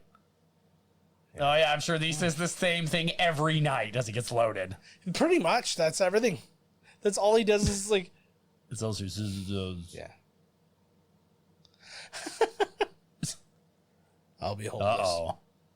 Oh, I thought he was going to throw down. Whose door did he steal that off of? Oh, fuck. No.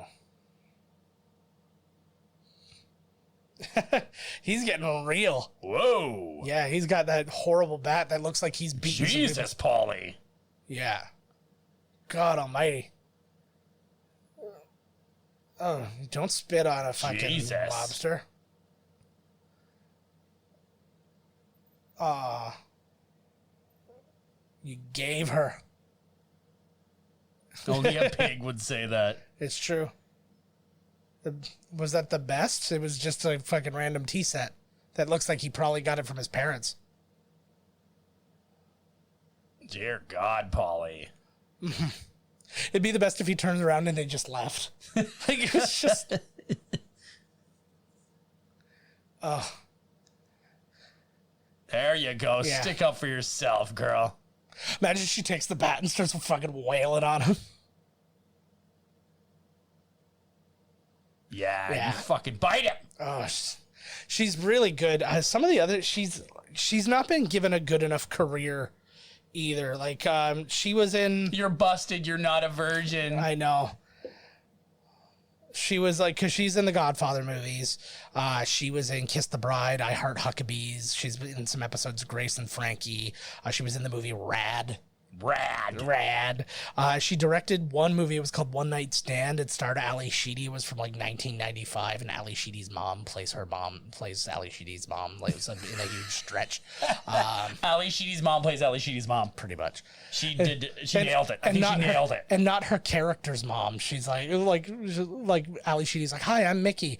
And then like Ali Sheedy's mom is like, hi, I'm Mrs. Sheedy. I'm Ali Sheedy's mother. You know her from The Breakfast Club 12 years ago? Not quite that many. 9. Hey, let's go. Oh, they're moving in together. There we go. Come move into my garbage hole. We'll bring Garbagey McGarbage What a face. good boy, eh? She's Yeah. like, you want a roommate? He says, yes. Yes, I do. That'd be the best thing. What if he went, no, you busted? He's just like, I was thinking about it, and Paulie's right. Crap thunder. Nice. He looks like at any moment he will have a raging heart attack. Oh, yeah. I feel like I would... He's like the living embodiment of Nick Nolte's face. Just screaming, rah, sweating all the time. Yeah, no doubt. Like, he's the best cut man in the business. He just looks at him. He's like, well, he's got a face. That's a start. Yeah. Yeah. We gotta keep his eyes open or he won't be able to see Cut Man. That always sounds like a Mega Man bad guy. This is Cut Man. Cut man. Oh my God, he's back. Jesus Christ, Polly. Sure? Yeah. Oh yeah, Fuck. yes. I love. Yeah, you can't make it off your own name, huh? I love that though, but I love that finally he's just being honest, and he also knows that stuff. He Trump level knows things. He's like, oh yeah, no, nobody knows Like this on stuff another like me. level. Yeah. Well, that was the worst thing you ever do, Rock. Could you imagine if Rocky 2 was him, like, mega rich? Oh, here it is. Yeah. This is Bill Conti's Gonna Fly Now. This was probably, when I was doing my research, Look at this it. was It's got probably two the old cell phones. Yes. Those are 80s cell phones. Yeah, one of them belongs to Zach Morris. Is this the first time we hear the song? Yeah. Yeah. It's got more jazz to it than I remember. All the people looking, nobody understands what's happening because literally this is all without permit. They were in a van that was driving. See, like that guy did that just because he noticed like in a previous day that they were running past like that. And he's like, oh, they're coming again. And he threw him the apple because he That's figured hilarious. he'd like get in the movie. And he was. Yeah. Like that wasn't at all. I hate fucking running. Oh my God, I hate running. Yeah. My wife is a wonderful runner. She's just finishing up. As this one comes out, like she'll have a week left. Ah, he's doing that's a Yeah, Jack I know. Palance. I know. But yeah, when she has a week left, like there'll be about a week left for her doing her 100-mile run for her cousin. She's raising money for cancer. This is That's when awful. Stallone was really fit before he turned into this like body dysmorphic. Yeah. Like he can't even tell. Like he looks in the mirror. He's Yeah. like, got 800 pounds of solid muscle on him. He looks in the mirror, they're looking pretty slim these days. Well, it's like Rambo. That's what he said at the end of Rambo. Yeah. He said his wife was like, Jesus Christ, look at you. And Yeah. he was like, oh my God. Yeah. Like, Well, and it's weird, like, because it's weird for Rambo. Like, I know how they want to do it for an aesthetic purpose and stuff, but like, what soldier is built like that? Like, it's not conducive to like being able to friggin' use weapons and like move properly.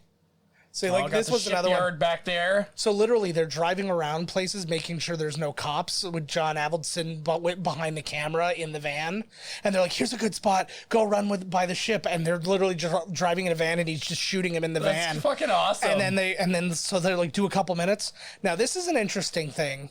So the Steadicam, it's a mainstay in film and television now, right? The guy running around and it keeps the camera nice and steady. Yes. Well, it was invented by, I gotta find the guy's name here. I've got it written down. And I'm losing it here.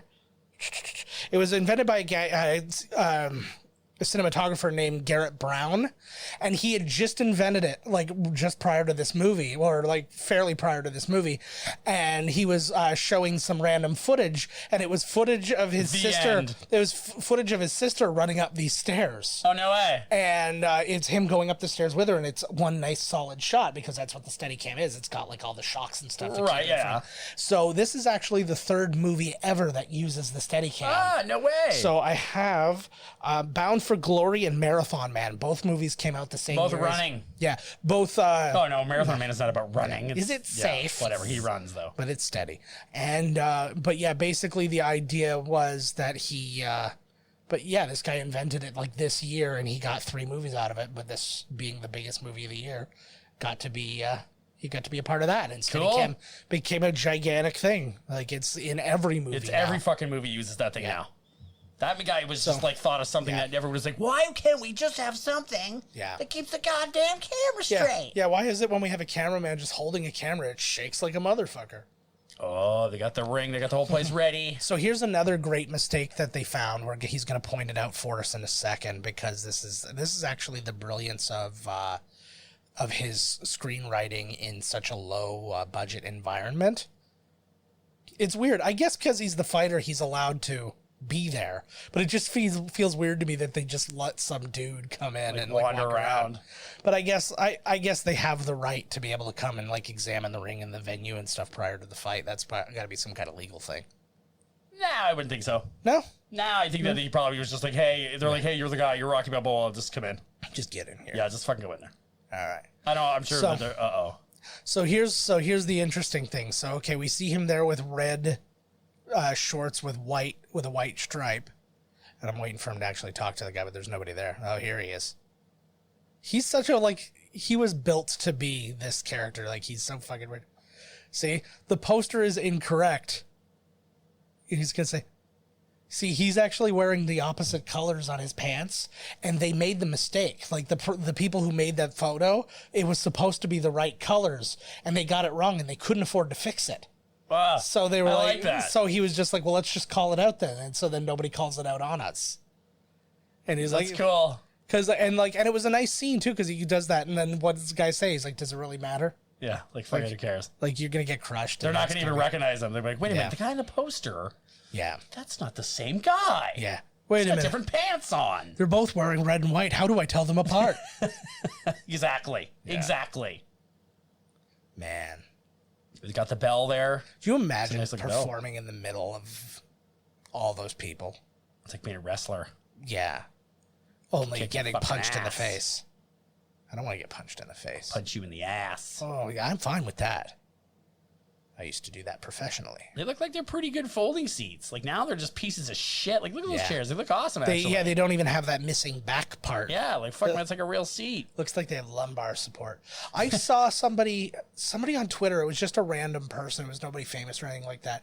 But they had so many of those you get to bring it home chairs from like WWE. Oh yeah, when they go events, to the event and when you're like the first 2 rows or whatever. Yeah, that's neat. Mm-hmm.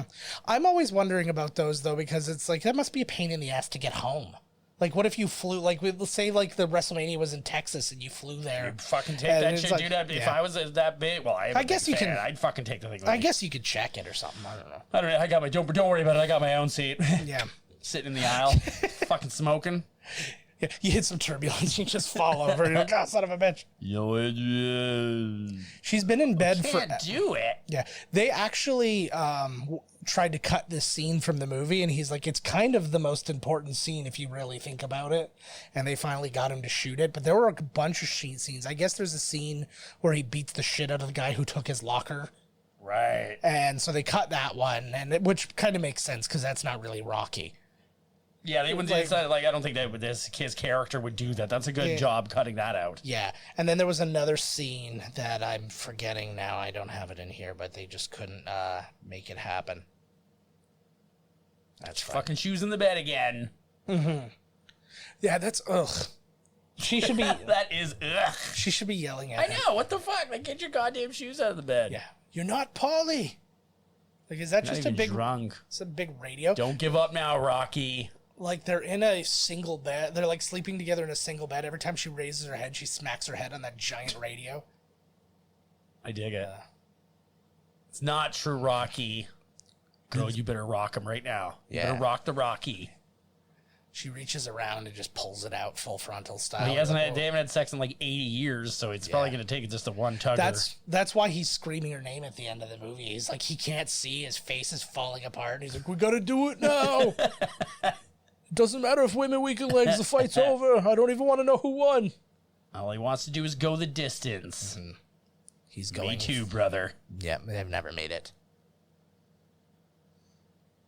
I go the distance. I wish that he just fell apart like that too. He just talking and just lower. It's just a frequency. It stops being words. Just another bum. Oh, you're a bum. Come on, rock. Dirty bum. Kiss him, lady. Get underneath that leather jacket. Say something to him. She has, once again, she has jammies that she looks like she's been sewn into. Here we go. Like, do you ever see The Patriot? Yes. Yeah. Like, you know when they sew that girl, or no, they sew Heath Ledger into that, like, bag, so it's like he can sleep with the girl he's courting, but they can't have sex. Right. It's like, that's basically what she wears as her regular nightwear. Are they both in the same room? No, they're in different rooms. We're not going to see another shot of him. I'm hoping. Is that one? I can't tell if that's him in the background or not. I don't think it is. He's got How much tape, eh? Yeah. Well, you got to so you don't like bust your nose. That's just. Opening up the airwaves. Yeah. Like, Jesus, lady. You know what I use? I use my CPAP machine to do that. It's the grossest. Like, while you fight, it's on you. Yeah, it's the grossest thing in the world, though. If you have any congestion, and I try and like, sometimes I'll plug my one nostril, the one I can breathe out of fine. Then I open up my mouth because it makes the air flow out of my mouth, and you can hear it, the air working its way through my sinuses. So you hear like.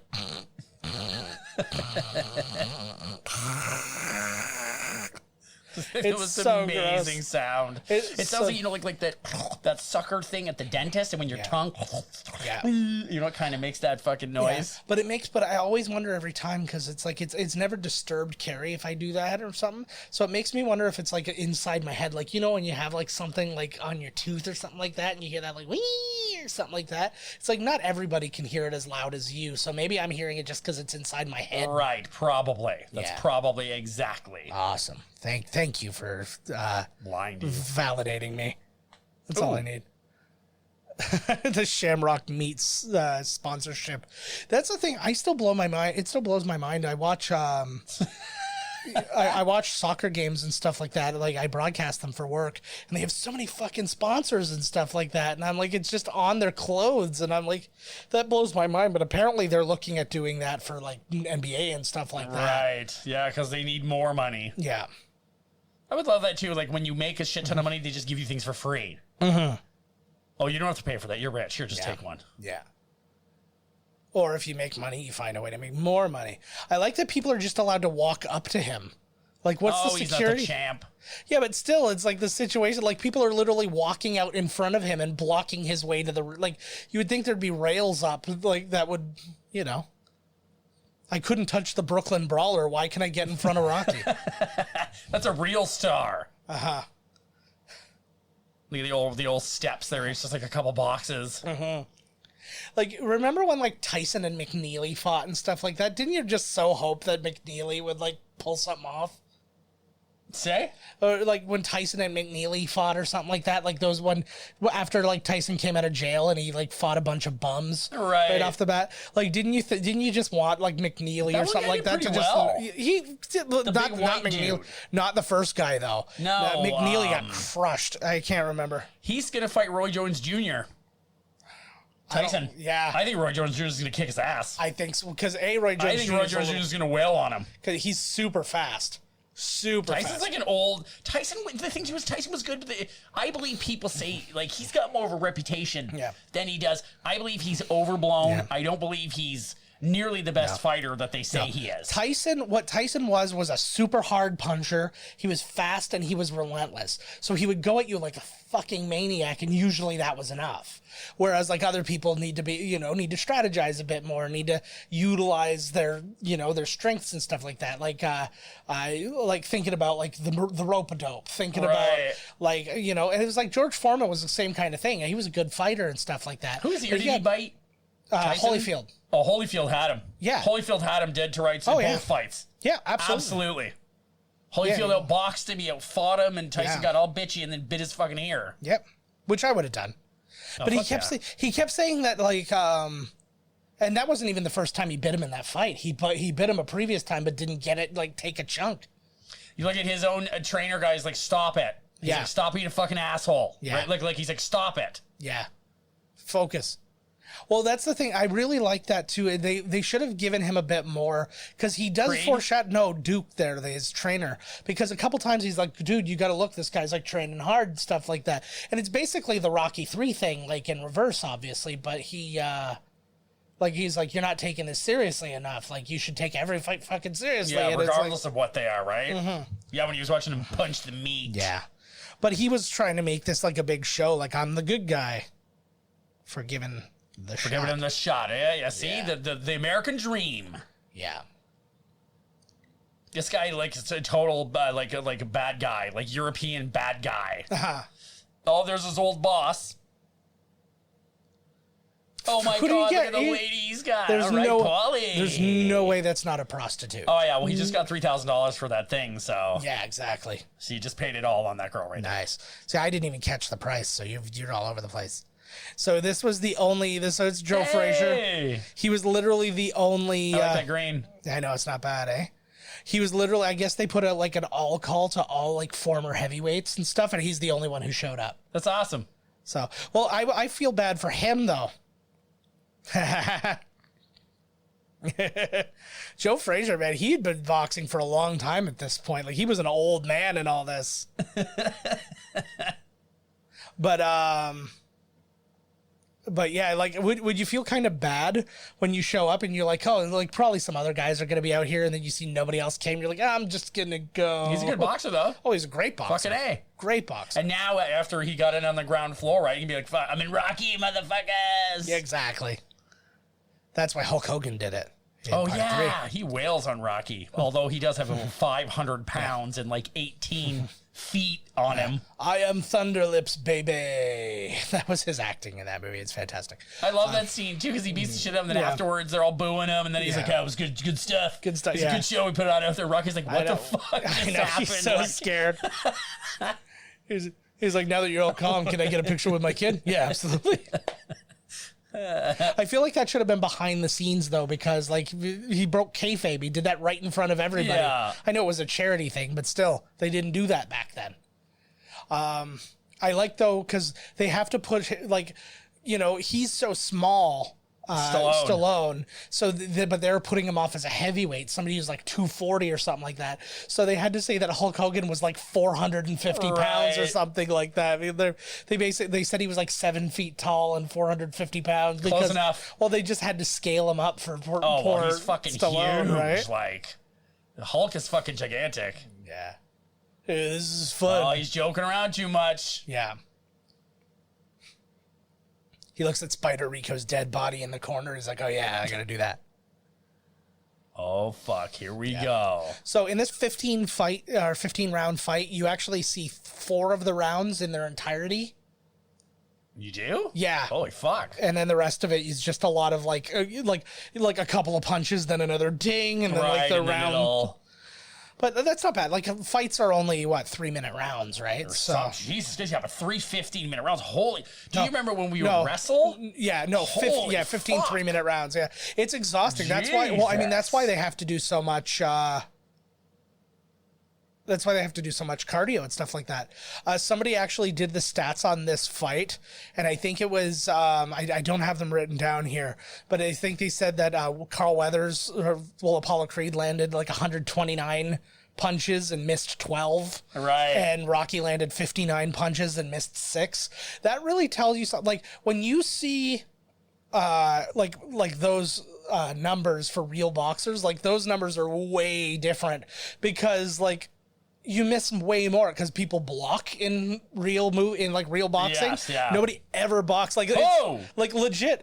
Like, whose hands are down like that, especially at the beginning of a fight. Well, because he's not taking him seriously. Now he is. Yeah. Now he's going to be taken seriously. He's like, whoa, shit! I just got hit by a fucking Mack truck. Yeah. Well, that was the thing too, and he's supposed to be like, oh shit! Yeah. What do I do? What do I do? The first time he's ever been knocked down. Yeah. That's huge. Oh, he is seeing stars. And it was the first hit he landed too. He's good too at like playing up that, like, he looked like he was like half unconscious. So what was really interesting is they had like these stunt coordinators to coordinate this fight, and they ended up leaving the movie due to differences with the director and with Stallone, because they weren't really, like, they weren't doing something realistic enough for them or whatever it was. So they literally went to Stallone and said, I want you to script the fight. Rocky throws a left, Rocky blocks. Rocky throws. God. So he came back with a 32-page script of this fight. And then they rehearsed this fight, like, from the script for 35 hours. Wow. Like, obviously not all at once, but over the course of like a couple weeks or whatever it was, 35 hours of training to memorize this fight. And that's how they do it. Now, they wanted to make it as realistic as possible, but also, like, you can see a lot of times, like, especially when they're further away and it shows him land a fist, you could see that he's like a mile away. Of course. No, but this doesn't happen. Like I was saying, in Rocky Balboa, Antonio Tarver, a legit boxer, is punching him in the face for real. He actually said, hit me. And it's like, he's not hitting hard. Like, he's connecting sparring style. But little taps, but he's taking punches at like 60 or whatever fucking age he was at that point, right? apparently, So I look like that after I take a crap. yeah. I loved the story about this. Apparently, Carl Weathers, when he auditioned, they had him spar with Stallone, and he accidentally knocks Stallone in the chin a couple times. And Who Weathers. Carl Weathers, right? So this was during their audition process, and then he was sitting there and he's like, "Well, if you could get me a real actor in here, like maybe we can do something. Like maybe if I was working with a real guy and not like his body double." And they're like, "No, this is the real guy. This is the star of the movie." He's like, "Oh." and then he comes up with the best line. He's like, "Well, maybe he'll get better." And then that was it. And they said they hired him on the spot after that because he's like, he's got the Apollo. He had the Apollo attitude. Maybe he'll get better. That was awesome. But like, he must have thought instantly. He just put his foot right in his mouth. Right? He's like, "Oh, the guy who wrote and is starring in this movie is the guy here," and I just shit talked him to his face. That's so killer, right? Whoopsie doodles.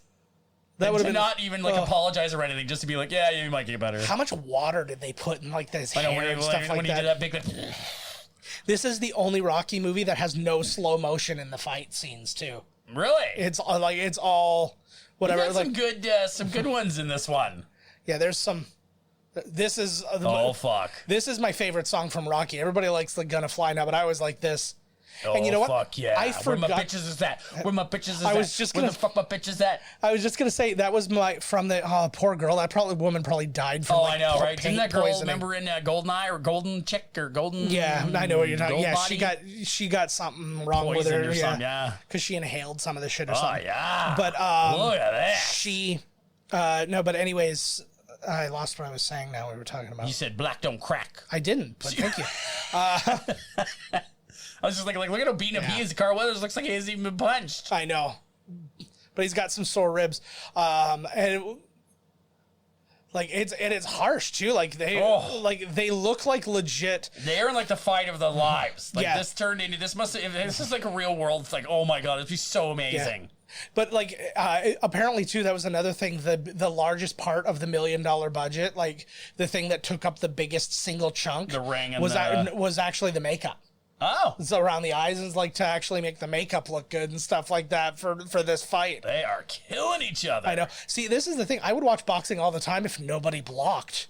Like every punch is a punch that could kill the other person. Pure will. Yeah. Because he's got the heart of a champion. That's basically what's happening too. But this is the thing too, is this is a movie without a bad guy really. Like Apollo's not a bad guy. he's in not. This. He's not like he No, not at all. He's not like the Iceland team from No. Mighty Ducks where they're like, we're gonna destroy you or whatever. He's just like, I'm a fighter and he's like, I'm doing this thing and Get up, Brock. he's got his own agenda, but he's not like not an asshole. and he's not doing wrong by Oh, but him. he might be an or- asshole, but exactly, he's not like fucking. Yeah. I'm gonna go kill your family if you Yeah. if you win this fight. Yeah. You're dead. Like they become good friends. Yeah. Yeah, they do. They become best He's friends. like, holy fuck, this guy's up. I legitimately love the story arc between 1 and 3. Like, you know, where these guys have this fight and then he goes to Capal's him. like, Jesus Christ. That's actually one of my favorite shots in the movie is that His shot where face? Oh, I got goosebumps. I know, so do I, dude. Hey! But it's that thing where I can't keep him down. I can't keep him down, and it's wonderful. Could you imagine? Can you imagine body shots? Just body shot. Oh, body that's shot. it. Is that the fight? I think he's got one more round. Oh, he's fucked. Yeah.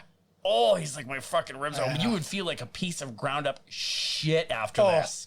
forget about. That's my favorite part about the second movie is that it comes right from this. It's like Karate Kid 2. This is that's my like God. a John Avildsen thing, although he didn't direct. Oh my Rocky god, 2. here we go. Oh, this is the fucking grossest. Oh, this is so great. And it's so no, don't. Ow! Ooh. Ooh. You can kind of see it spray out of the thing, right? I know, but still, even fake, it's gross. But the I never really understood. You stop this fight, it will kill you. Yeah, I never really understood the cutting thing. Like, I remember when I was younger, I thought he was just literally cutting his eyelid open so he could see through the new slit that they cut. But it's just to get all the hemorrhaging shit out of there. So That's what I thought it was too, actually, so you can like open your eyeball up. Because I'm sitting there, I'm like, well, what's going to happen to him when this fight's over? He's going to like be able to blink 2 different ways in one eye? Like... It's like when aliens blink in the movies and it's like they blink the wrong way or whatever, just their eye, you know? Well, it's like sometimes like, the pupil itself does it. Like, you know, when you go to pull up your blinds and a part of him stays down still and you're like, what the hell happened here? Ugh. Like this round is them going for just all knockout punches. It's like when you play like one of those boxing games for like Sega Genesis, and it's like if you hit these two buttons, it's like the big uppercut. It's just hitting that one over and over again. Oh my Lord, because he said he thinks his ribs are broken. Yeah, that's what they said. Well, he's spitting up blood. Yeah. In the in the like the quote unquote reality of the fight, his ribs are broken and Rocky's nose and eye are fucked up. Yeah. Like, and you obviously saw that, but he's actually yeah. he's got vision damage to his eye after this fight. Yeah, because that's a big part of the fight. That's why there it is. In Rocky 2, that's why they actually make him fight right-handed, because he's partially blind in his one eye. And can it be a rematch? I don't want it. He's like, yeah, I'm not fighting you again. Fuck this. Yeah. Well, Fuck this and this was an interesting thing because, and I'm going to bring it up in a minute with with Michelle's last clip, but we were talking about a sequel. Do you think that this movie was meant to have a sequel, or do you think this was always meant to be a one-off, or at least as it was written? Right. Like, what do you think? Do you think that this movie, like, they planned a sequel? I'll bet you they just had a sequel after. Yeah, so they just worked in a sequel. Yeah. Because, like, this really left open a lot of things that allowed for them to be a sequel. But I don't see it either. I just think it was written in a way that they were really clever about, like stitching the two together. Because 1 and 2 are really one movie. Yeah, they are pretty much. And maybe they were. Maybe he had maybe he wrote the movie and he was like, it could go to a sequel if it's popular. Yeah. Or it could just be a one-off. Yeah. Yeah, and Michelle has some similar thoughts on that too. We'll listen to that in a second. I can feel his I know. This is good. And this was actually rewritten too. Originally, people were supposed to, well, not originally, but like of one of the many drafts, the crowd was supposed to come in and like carry him off. Right. And then he was going to see Adrian in the back, and they were like, it didn't land the way he wanted. He's like, no, it's got to happen in the ring. Like, you don't even hear, like, listen. That's where you find out that he lost the fight. Yeah. There's not even focus on Apollo or the announcer. Yeah. Well, because showed him just raise his arms up real quick, right? But that's it. Like, it's when just... she said she loved him if he lost. Probably not. That would have been well, he did lose. So wouldn't that have been the best? Yeah, if he really lost. And the winner... Shittily. That's the end of it. Yeah. She's like, I love you, Adrian. And then and the winner, Apollo Creed. And she's like, yeah, about just, that. Backs off. She's like, I'll call you. That was a good movie, yo. Oh, man, so good. What a fucking movie. Yeah, so let's hear from Michelle now about what she thought about the whole sequel thing. Do you think he wrote this with a second one? Like, because there's so many things that just scream that he had a second one in mind, like, at least in his head. Like, yeah, because I feel like he's... Like, even if if he never planned to make one, he just wanted in his brain to have that guy's story continue, because he gave, like you said, they gave Apollo good excuses to maybe not win that fight. And then he wins it, and he says there's not going to be a rematch, and then there is a rematch. A rematch, that's how, like, for sure. So I think, I don't know. That's a good question. I don't know, but I think it was definitely set up perfectly, but not in those cheesy ways where some movies end. And, you think the character's dead and then you see them alive and the movie ends. It wasn't set up in a cheesy way. It was just set up in, like, if they hadn't made a second, it still would have been a beautiful movie with a cap to it. So, yeah, that was her last thoughts. And as we were watching the credits, the credits are actually over already. I can't even fucking believe that. That was how quick. But and in the credits. Yeah. Lloyd Kaufman. And it's actually Lloyd Kaufman, that is too. So fucking awesome. Who is, but like, look at how like fast these credits kind of go. It's like we're already through the thing. Yeah, this isn't our friends at Marvel, who it's like 5,000 people in a movie. Christ. I mean, it takes a lot more people to make those kind of movies, don't get me wrong. So you see, it says Frank Stallone Timekeeper. I know we saw Frank Stallone as one of the there's Frank Stallone Jr., street corner singer. Frank Stallone is Sylvester Stallone's dad. He was the ring guy. Oh. Ringing the bell. I didn't get Butt-Kiss Stallone. Stallone as it got a credit. I like that. That's it, guys. I do too, actually. That is the butt kiss. That is the end of this movie. It was a fantastic one. Thank you all so much for joining us. Good suggestion. Yes, thank you so much, Michelle Shaughnessy, once again for joining us last week and then allowing us to insert you into this one today. Go check out the website, miscastcommentary.com, to see the entire will hear the entire interview. And always email us, podcast@miscastcommentary.com.